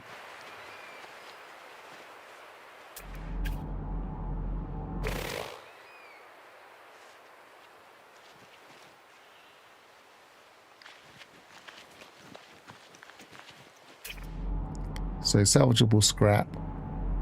It's an ordinary lush because it's got star bulb.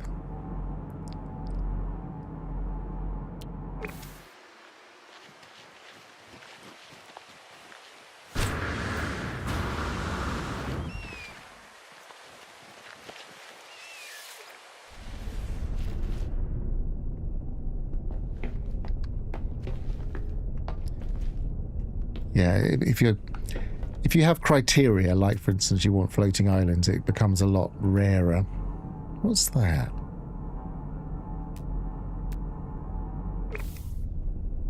Is that a plant? No, it's just a plant.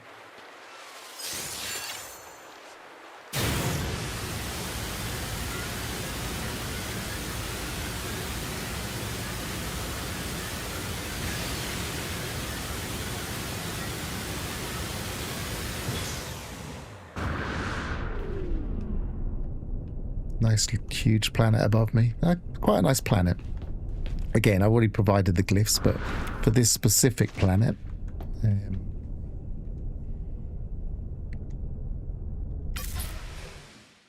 you go. Let's try and get that darker. That's better. So it's in Euclid.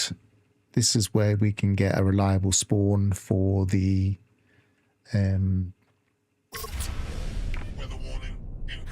freighter, space freighter, and it also has a bonus paradise planet with salvageable scrap and also the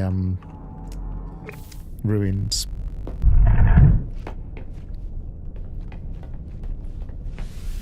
If I didn't already have a lovely golden paradise planet of similar type, now it's raining. Why is it raining? Is the abandoned throwing off the rain? It shouldn't be raining.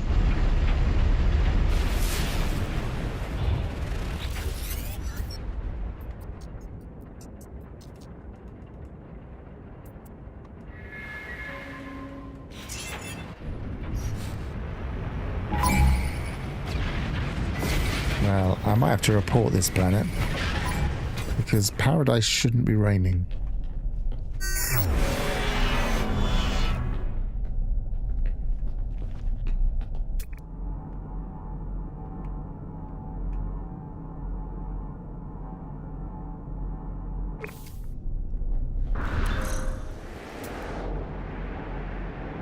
Superheated drizzle.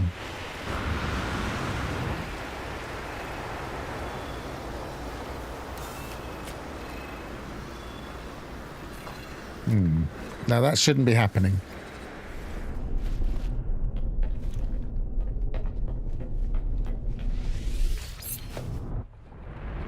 I have heard other people mention that ruined paradise planets aren't necessarily paradise.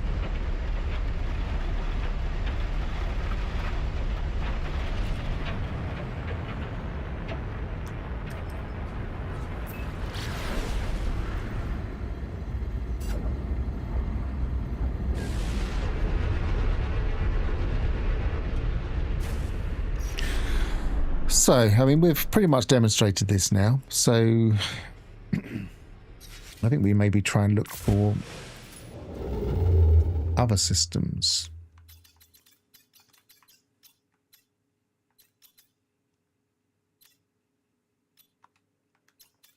See how likely it is to find them. Let's try this abandoned system.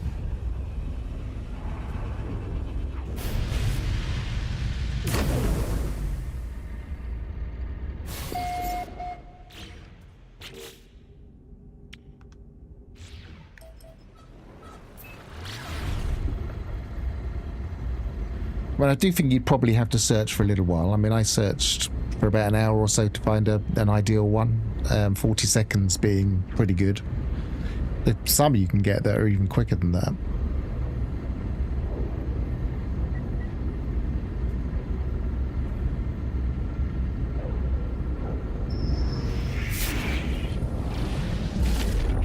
See, this isn't the right type. If you come across this type, there's nothing here.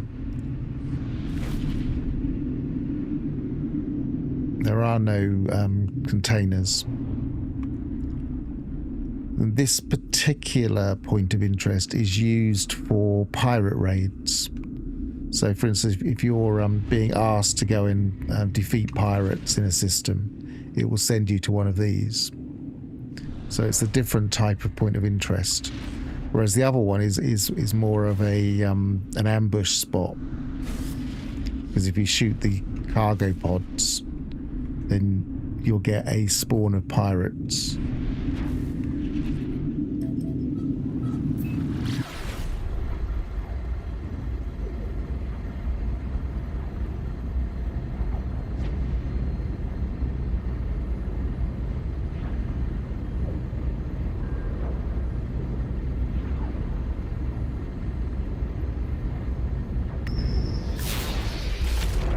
And we got one straight away, so that's pretty good. But this doesn't look like the same type either. So this demonstrates there must be at least 3 types. Because this one doesn't have a central area.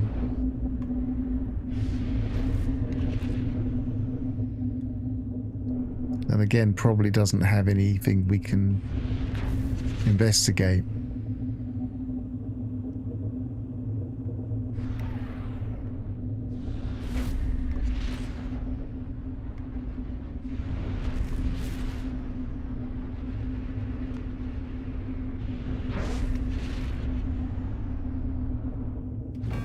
Intrigued by that light down there, though.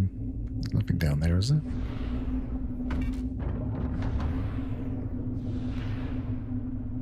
No, I can't see any doors or anything.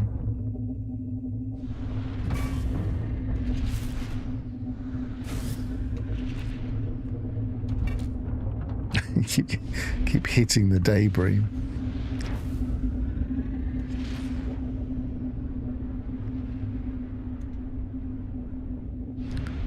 So I think this is just a larger version of the other one.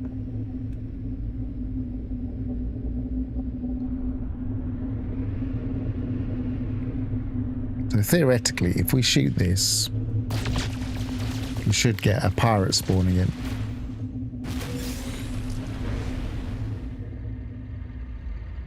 Hostile ships approaching.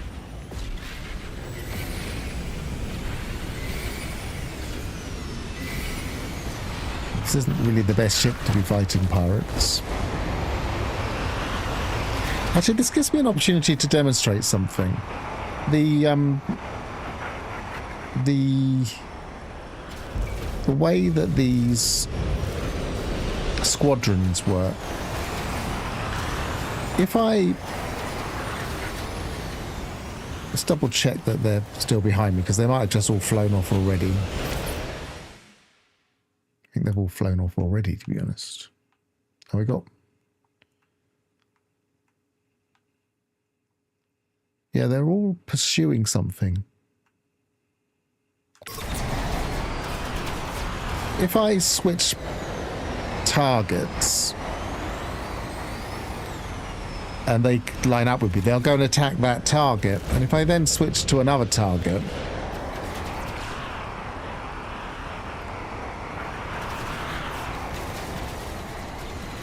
they'll go and attack that target. So there is a limited amount of control you can have with squadrons.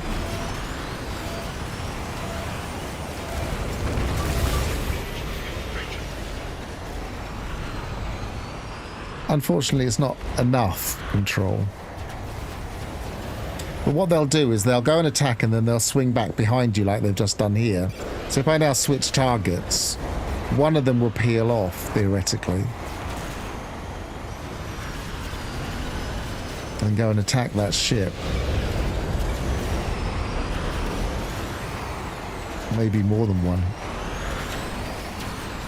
Just find that interesting, that there is some kind of limited control. It's just it's not enough to really make use of.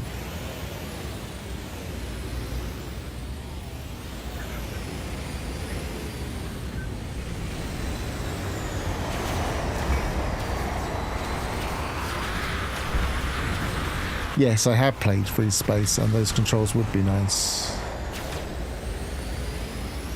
It would be very nice, and I've always wished, ever since we had a squadron, that that kind of thing was available.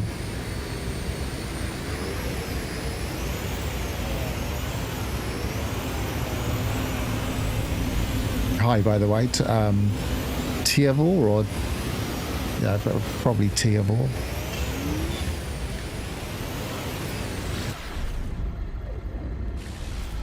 Right, so we've messed up our test here because we're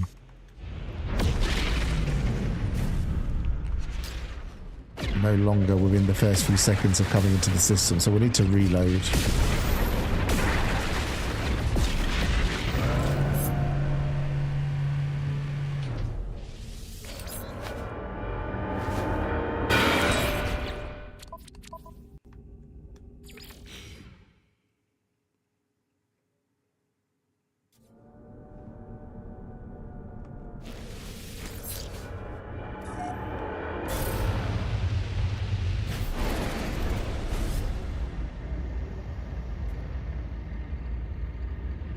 Yeah, I think possibly one of the reasons we don't have enough, very many controls is because this game needs to be compatible with a controller only, and so there are only so many buttons we can have.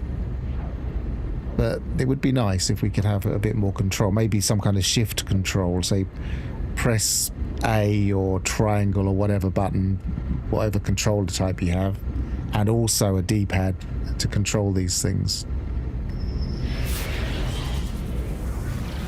So this will be the first pirate one.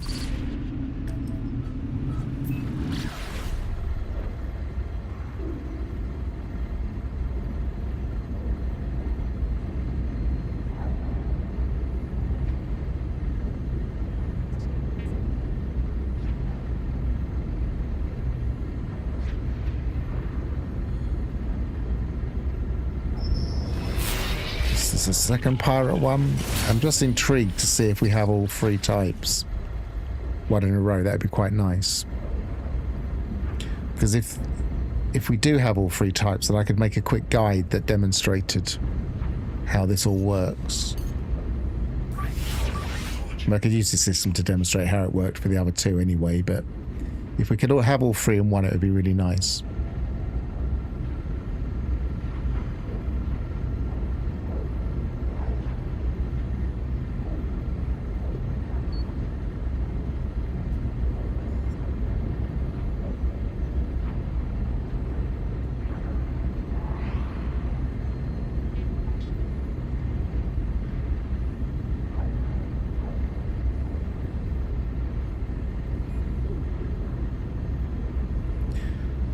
Of course, the thing about having squadrons and being able to control which target, it'd be nice if they actually had the ability to shoot things. You know, they just kind of, they've got pea shooters for guns. They just don't seem to do any damage at all. If you're really, really lucky, you can watch them finish one off. If you grind one down to having almost nothing and then let them shoot the last shot, sometimes they can destroy it.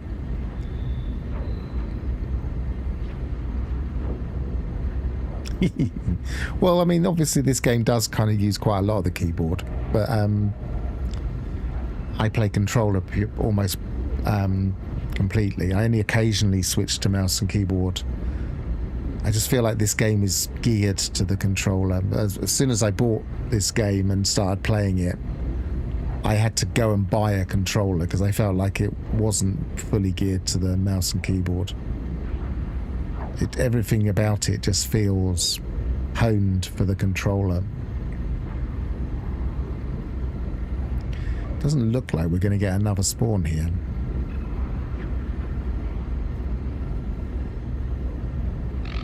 Yeah, there we go. No, that's not it. That's the pirate thing. The trouble is, it's going to pull me out of warp. Not pirate, scanner thing. It didn't pull me out.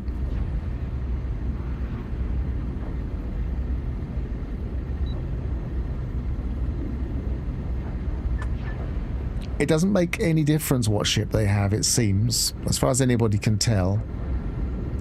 Doesn't, I mean, it might make a difference if they're S-class pilots. But even then, as far as anybody can tell, they don't seem to do much. I mean, I've given all of my pilots exotics on this save, just because I wanted to collect a few exotics. And back then we didn't have that many. I think we had 7 ships back when I did that. Then we had 12, and now we have backups, so we have a lot more ships now.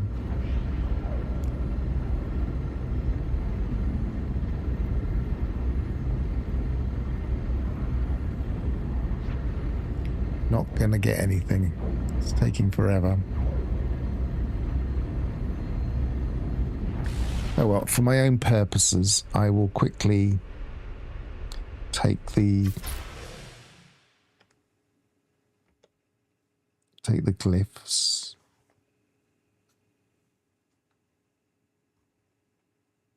There's that button there, okay.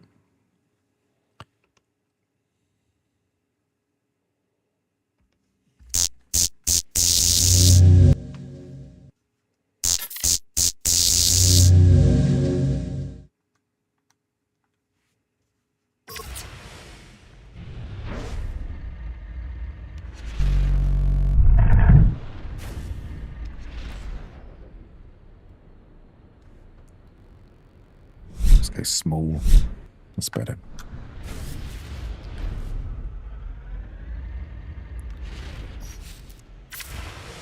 So that's a useful system for demonstrating the other 2 types of freighter, so people don't get confused and think, why isn't this working?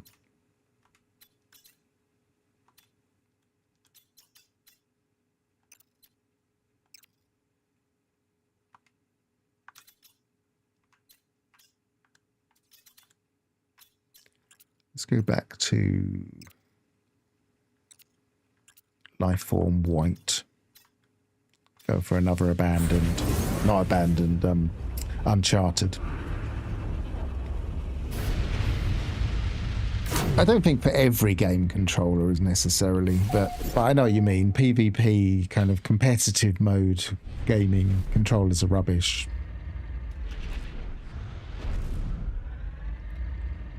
Yeah, I don't think the weapon changes at all. I don't think we have much control over the squadron. There was a lot of speculation early on when the squadrons first came out, and a lot of people were trying to give them S-class ships with the best weapons, and I don't think it made any difference at all.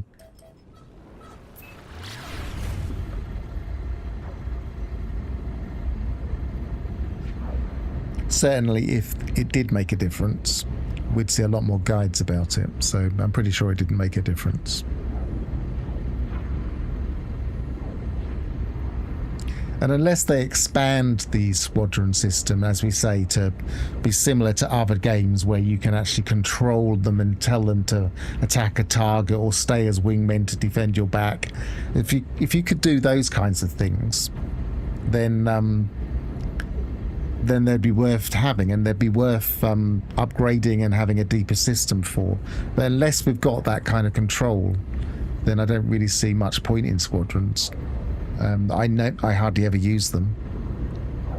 They're handy for having extra targets, and as you can see, if you can select other targets, you can sometimes get a ship off your back, and then you can go and fight something else, and that one will stay otherwise occupied for a while. But that's about all we can do with them.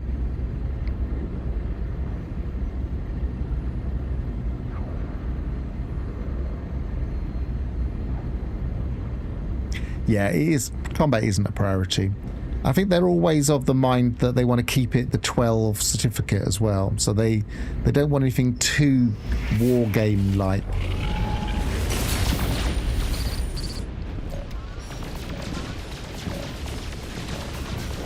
Oh, you talk to this one, don't shoot it. This one would be a weird one to spacewalk to. I wonder if that swings you round.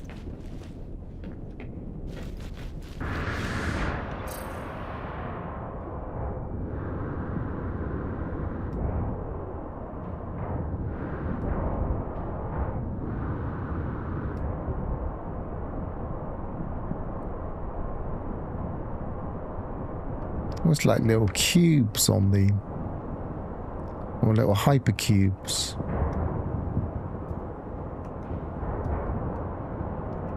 Yeah, I think I just went straight through that. I think that's as close as I'm getting.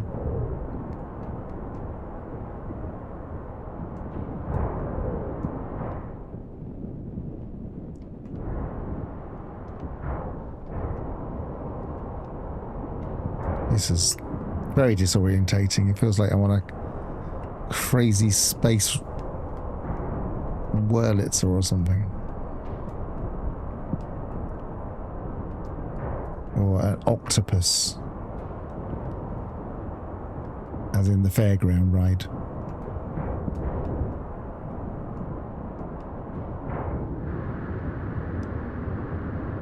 I mean, I'm definitely hitting something to stop me from moving too much.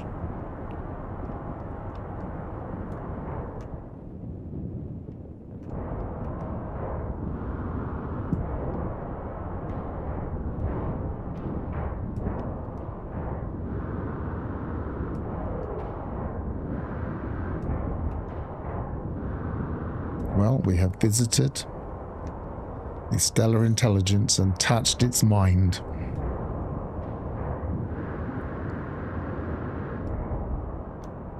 It would be really nice if they start to give us more kind of space walk interactions with these things. I mean, obviously we've just demonstrated that we can have a different interaction with the freighters, so that's nice. But actually incorporate these things into the game would be really cool.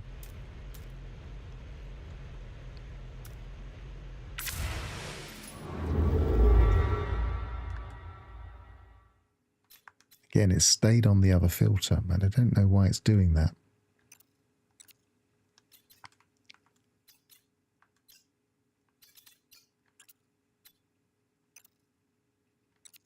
Lifeform.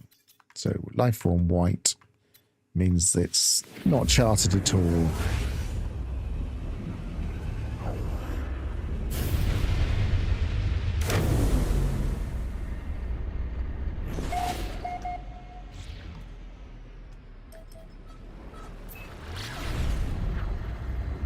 It's like whenever you get the speculation about us, say for instance, going to the realm of glass and fighting more difficult aliens and it being more spooky, there's a level to which they won't go too spooky. So I think the derelict freighters are probably the furthest they're going to go into the realm of taking the certificate away from 12. They're not going to want to risk the certification going higher than that.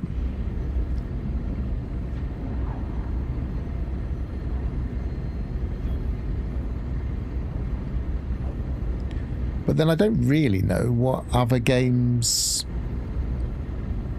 are ranked at. I don't really pay much attention to game rankings. So, I mean, I don't know, what's Call of Duty? Is that 18?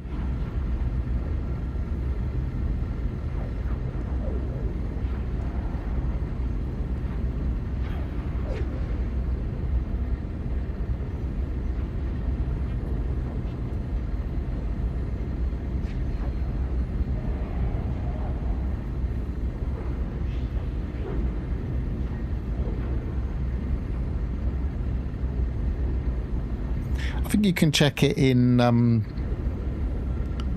just going to Steam. That will tell you.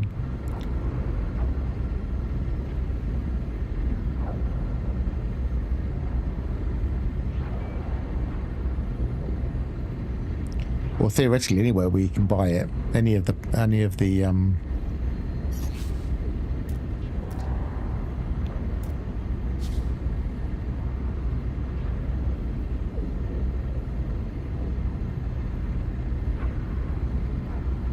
missed the nerve-wracking rearming mechanic mid-battle. It was pretty unique. You're talking about in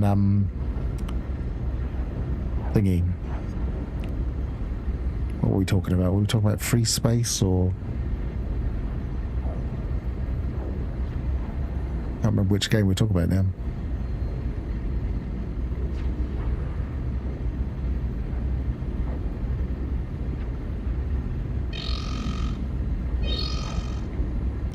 What's the game that's yeah, free space, thanks. What's the game that's coming out or just came out? The Space Combat. I think it's an independent, maybe even one developer, single developer.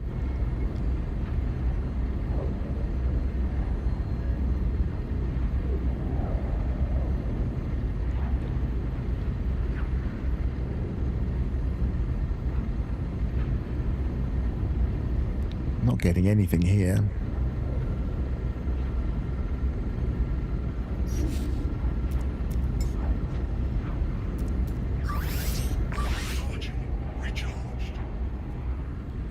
Looked like a space combat story game.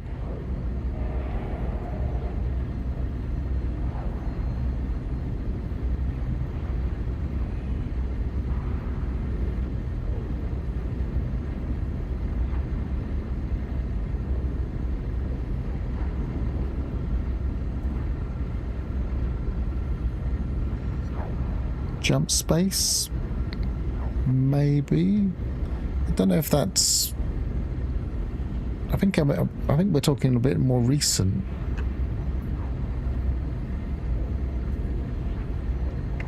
Hang on a second, I'll have a quick... see if I can quickly find it.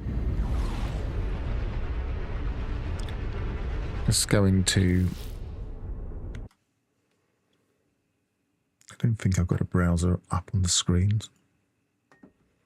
I don't really need it, I can just do it in the background.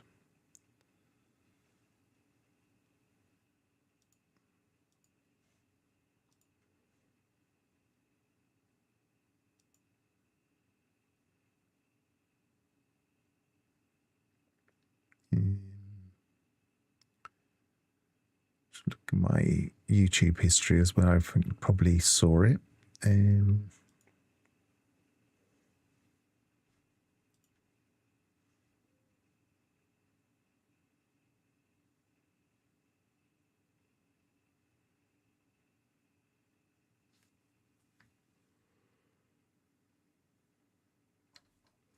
Let's do a search.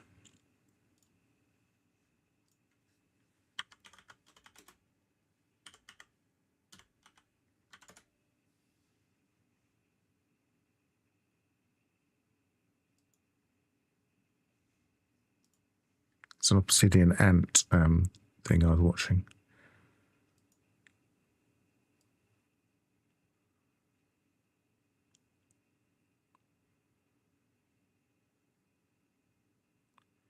Alliance Peace Fighter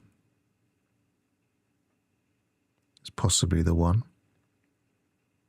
Although obviously Battle Group VR2 is coming out.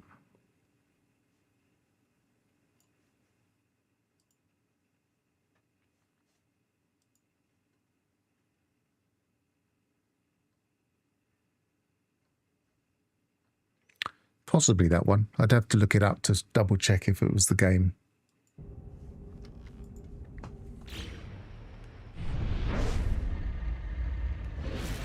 Not Outer Worlds 2, no.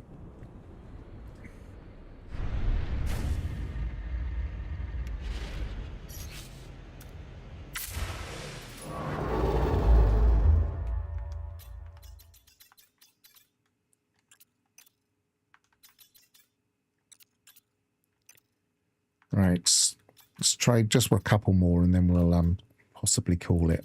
So, need fuel.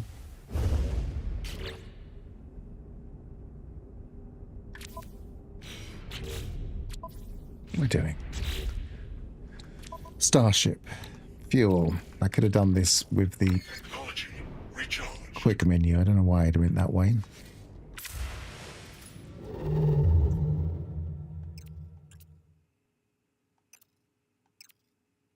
Race.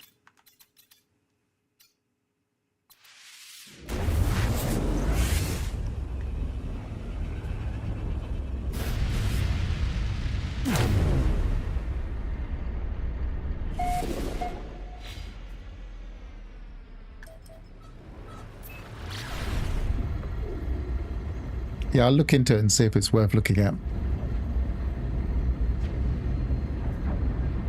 There hasn't been many decent story-driven space combat games for quite a while. They've all been very, very arcadey, and I'm looking for one that's got a bit more depth to it.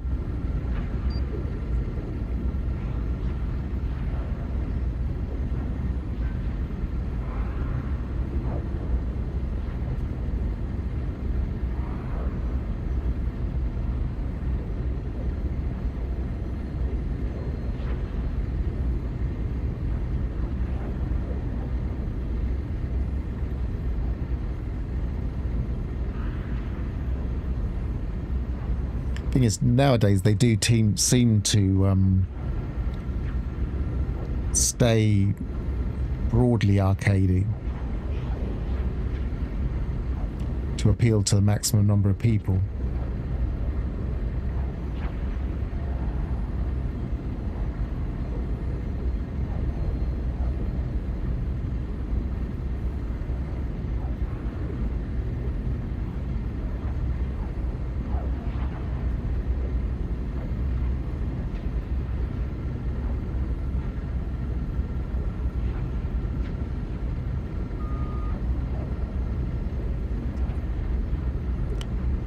Yeah, I know they do. I know it's Elite Dangerous, but I find Elite Dangerous as...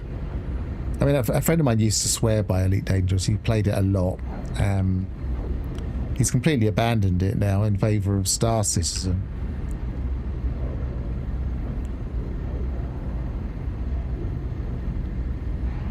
And it's changed so much recently in terms of the way that it monetizes.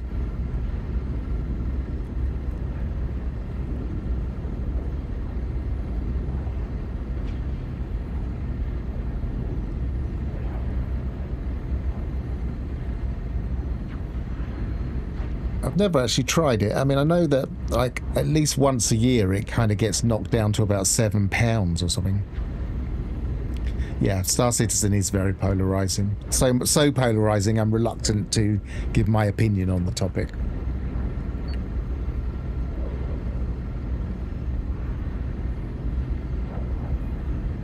But you may have noticed I'm not a Star Citizen streamer. So that gives you some clue.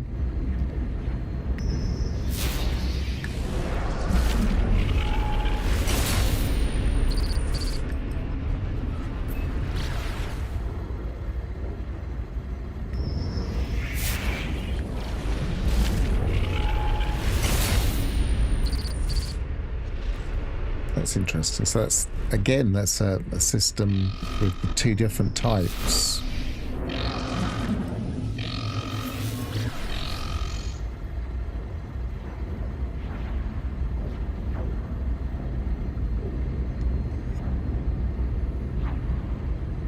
I mean, I've always been a supporter of the project that is Star Citizen, but I've never backed it. I've never put any money into it, and I'm reluctant to ever do so. Yeah, I loved Freelancer. Freelancer was disappointing in that it wasn't ever fully complete, but it had so much potential.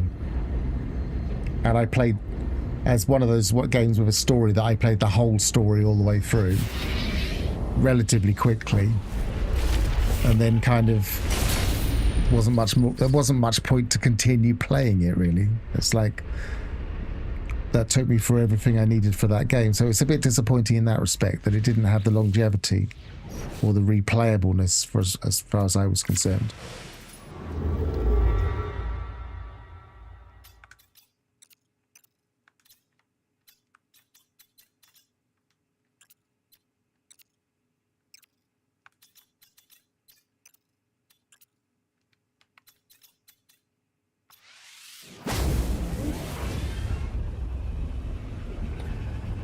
Maybe one day.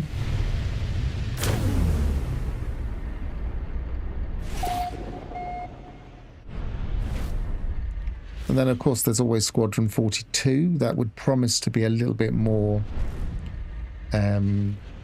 in-depth and also story-driven. my worry with I didn't want to get too much into the topic of Star Citizen, but one of my concerns is that if Squadron 42 is really successful, that could actually act as a detrimental thing for Star Citizen, because the temptation would be to develop more Squadron 42 content. You could start having like season passes or battle passes or something that kind of gets people to continually engage with Squadron 42, and then you'll get a lot of Star Citizen people saying, hang on a minute, why aren't you focusing on the game that we want? So that could be divisive in and of itself. I think a lot of people think that anyway about Star Citizen and Squadron 42, but there are a lot of people that see Squadron 42 as a good way of Star Citizen becoming better. It could work against it. The person I know that plays Star Citizen really loves it and plays it quite a lot. I mean, a lot. But he has a lot. He has a they used to have a guild in what did we just talk about? This is where my brain doesn't remember names and things.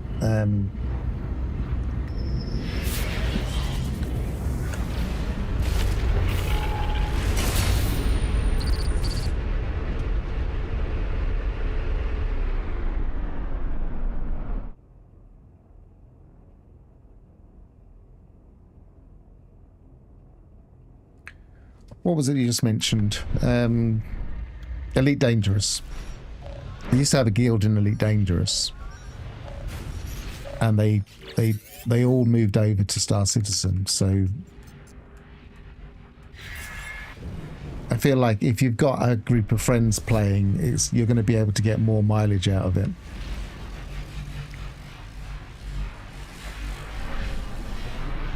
I always feel really guilty shooting these. I think they die. I can't remember. Do you have to go inside the shield now? Nope, you can't go inside the shield.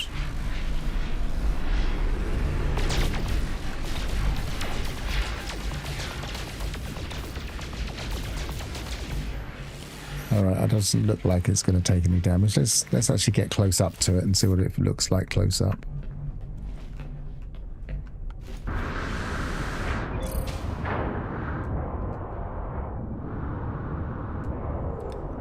I mean, where my friend that used to play Elite Dangerous and now plays Star Citizen has an advantage is that he didn't actually spend any money on Star Citizen. He was given a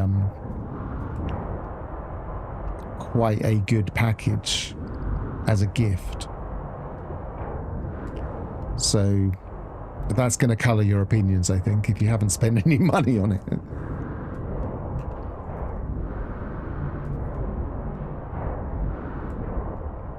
That's not the normal state of affairs for a Star Citizen player, put it that way.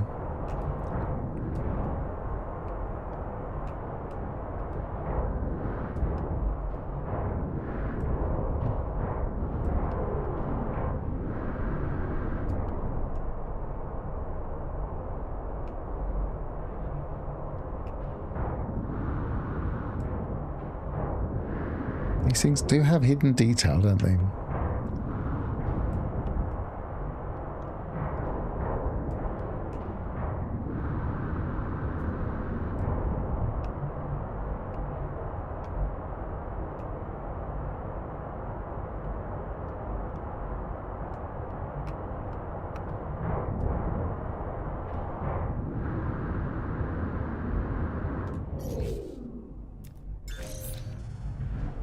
Yeah, I very nearly had a look. I mean, obviously, December, is it? They're going to have a free play area. I very nearly jumped into it, but I just resist. It's not something I fully support at the moment.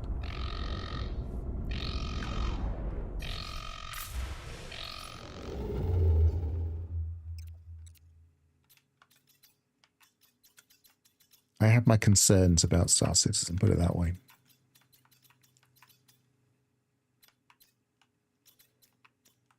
And I wouldn't want to be part of the marketing.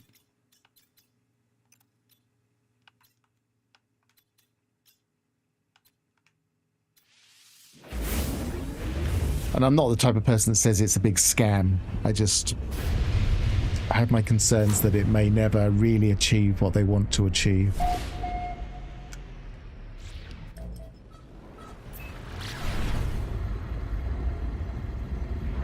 Or whether what they want to achieve is even possible.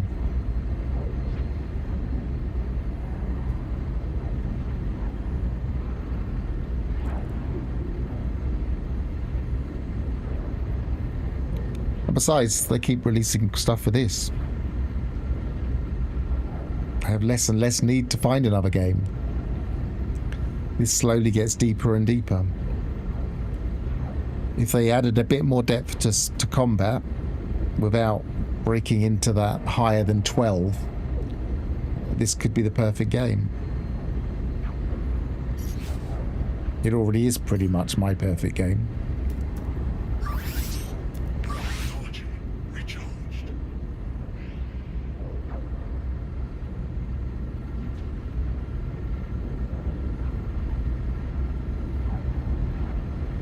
But every now and again I get that combat itch and want to play a game that it's a little bit, but they all feel quite dated now. Even Elite feels a bit dated now.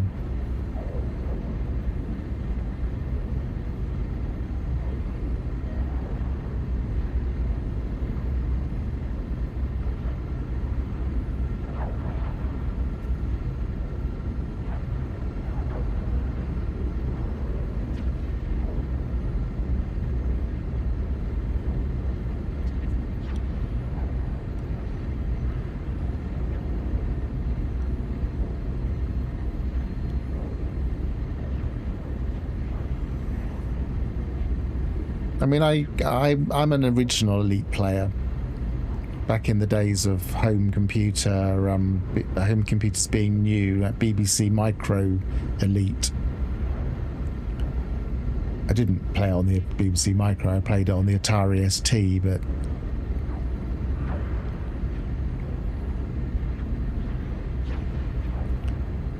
and I don't feel like Elite Dangerous was ever the successor to Elite in that regards, even to Elite 2, which I never played, but I did know people that played.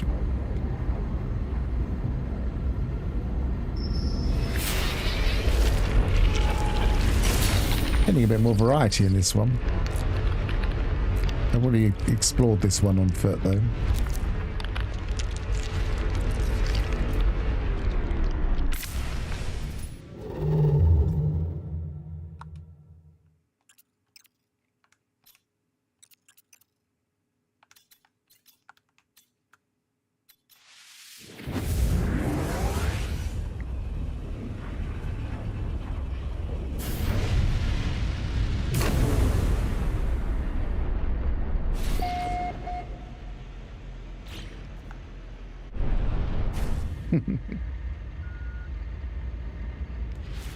The Atari ST was a really lovely machine.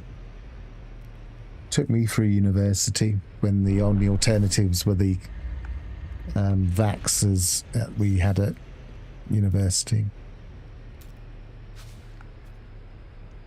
or spending an utter fortune, as it felt back then, to buy a PC.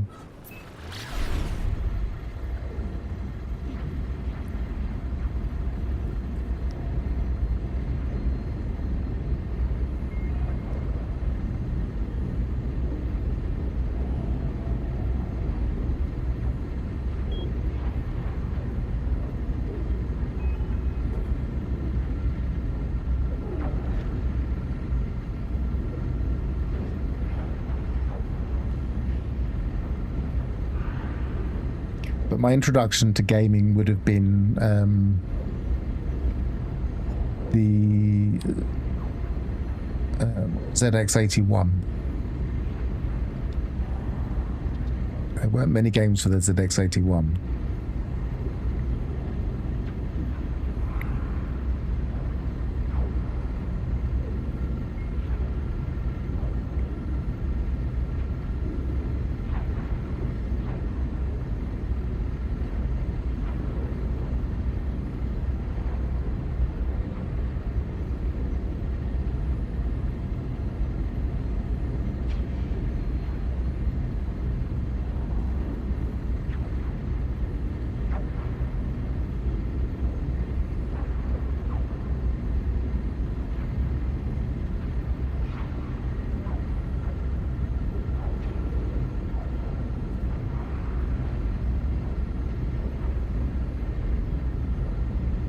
It's already taking too long in this system.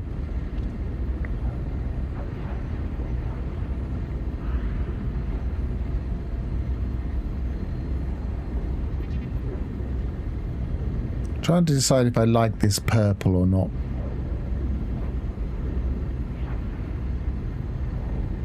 I might try some of the alternative palettes.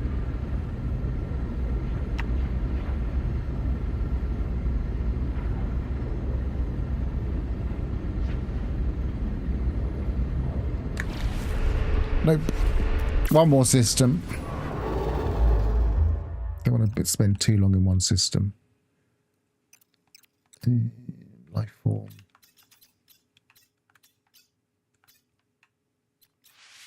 Just like the idea of the Uncharted, but we're not necessarily seeing them in Uncharted.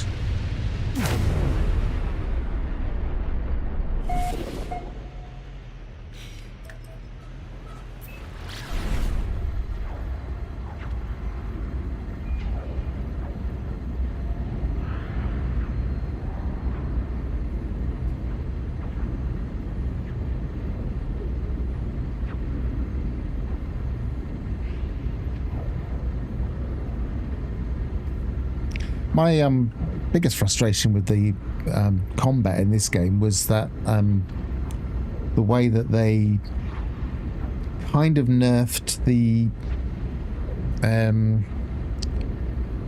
dreadnoughts in the way that we were able to defeat them totally and get 3 cargo bulkheads, and then they kind of messed that up, and it would, so that was really quite challenging to destroy everything and not have the civilian freighter get damaged at all. Would give you 3 cargo bulkheads.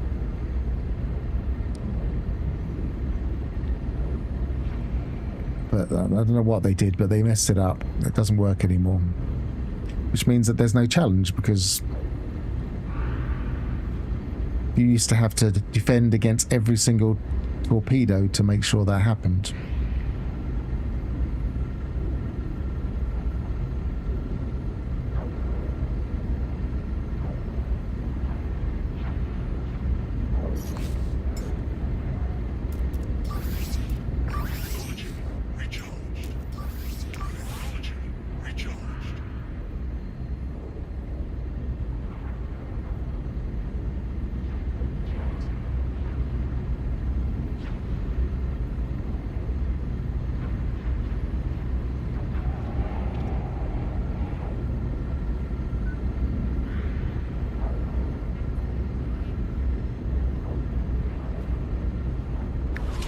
Doesn't look like it. Right, so we'll round off by was it this system? Must have been this system. So the one with the base on, that's this system. We'll round off by just revisiting and demonstrating the system we were trying to do. So in this system, if you arrive in it, or if you have a base in it, or if you teleport to it in some other way, like with a freighter or whatever, then you can immediately pulse, and in about 40 seconds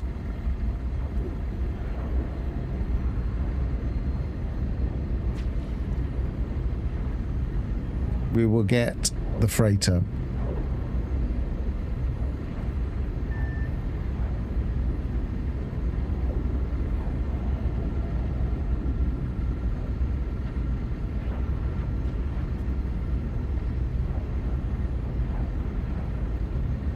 Yeah, I agree. They could make Sentinel combat a bit more random, maybe. I mean, once you get to the fourth...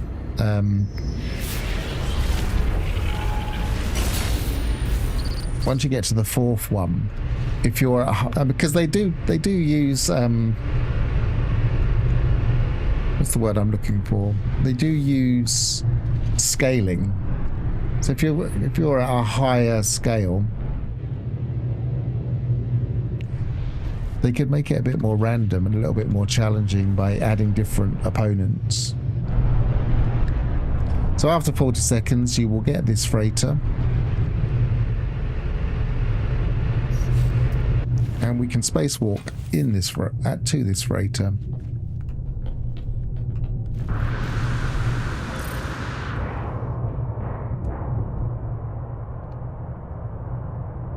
The scale is huge, so you can get a little bit lost, but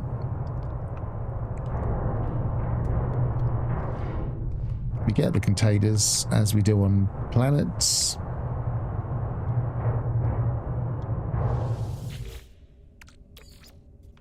I don't want to save that.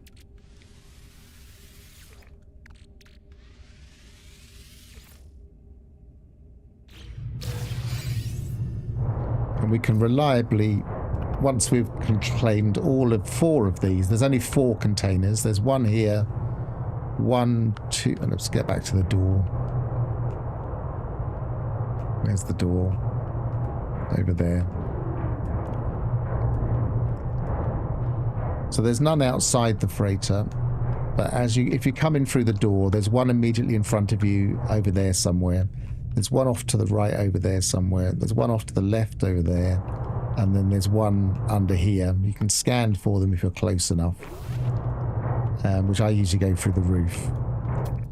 So you can get those 4. And then once you've done that, the quickest way to respawn it is to get back in your ship.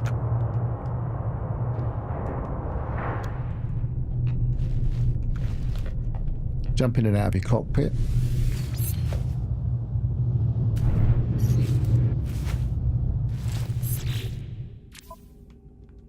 Reload restore point.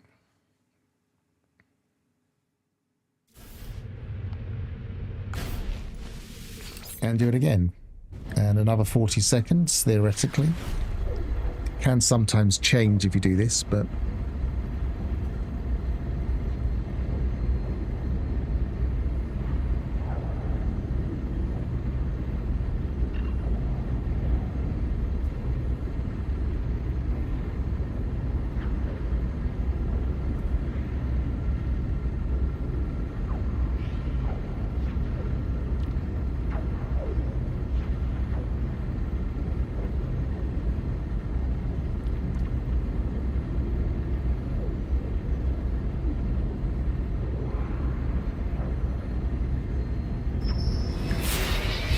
and we get the same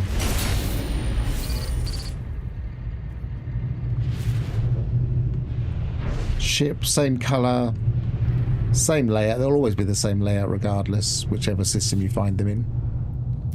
And then we can just jump out and do the whole thing again. So 4 containers over and over. Takes about 40 seconds plus a few seconds to reload. So you can probably do one every 3 or 4 minutes maybe. So you could farm them quite successfully. And if you want this one, I'm not going to revisit here. I put a base down, but I'll probably delete the base before I finish off, and then I won't actually claim anything. So if you want to claim this system for your own, that's fine, you can do so. And the glyphs are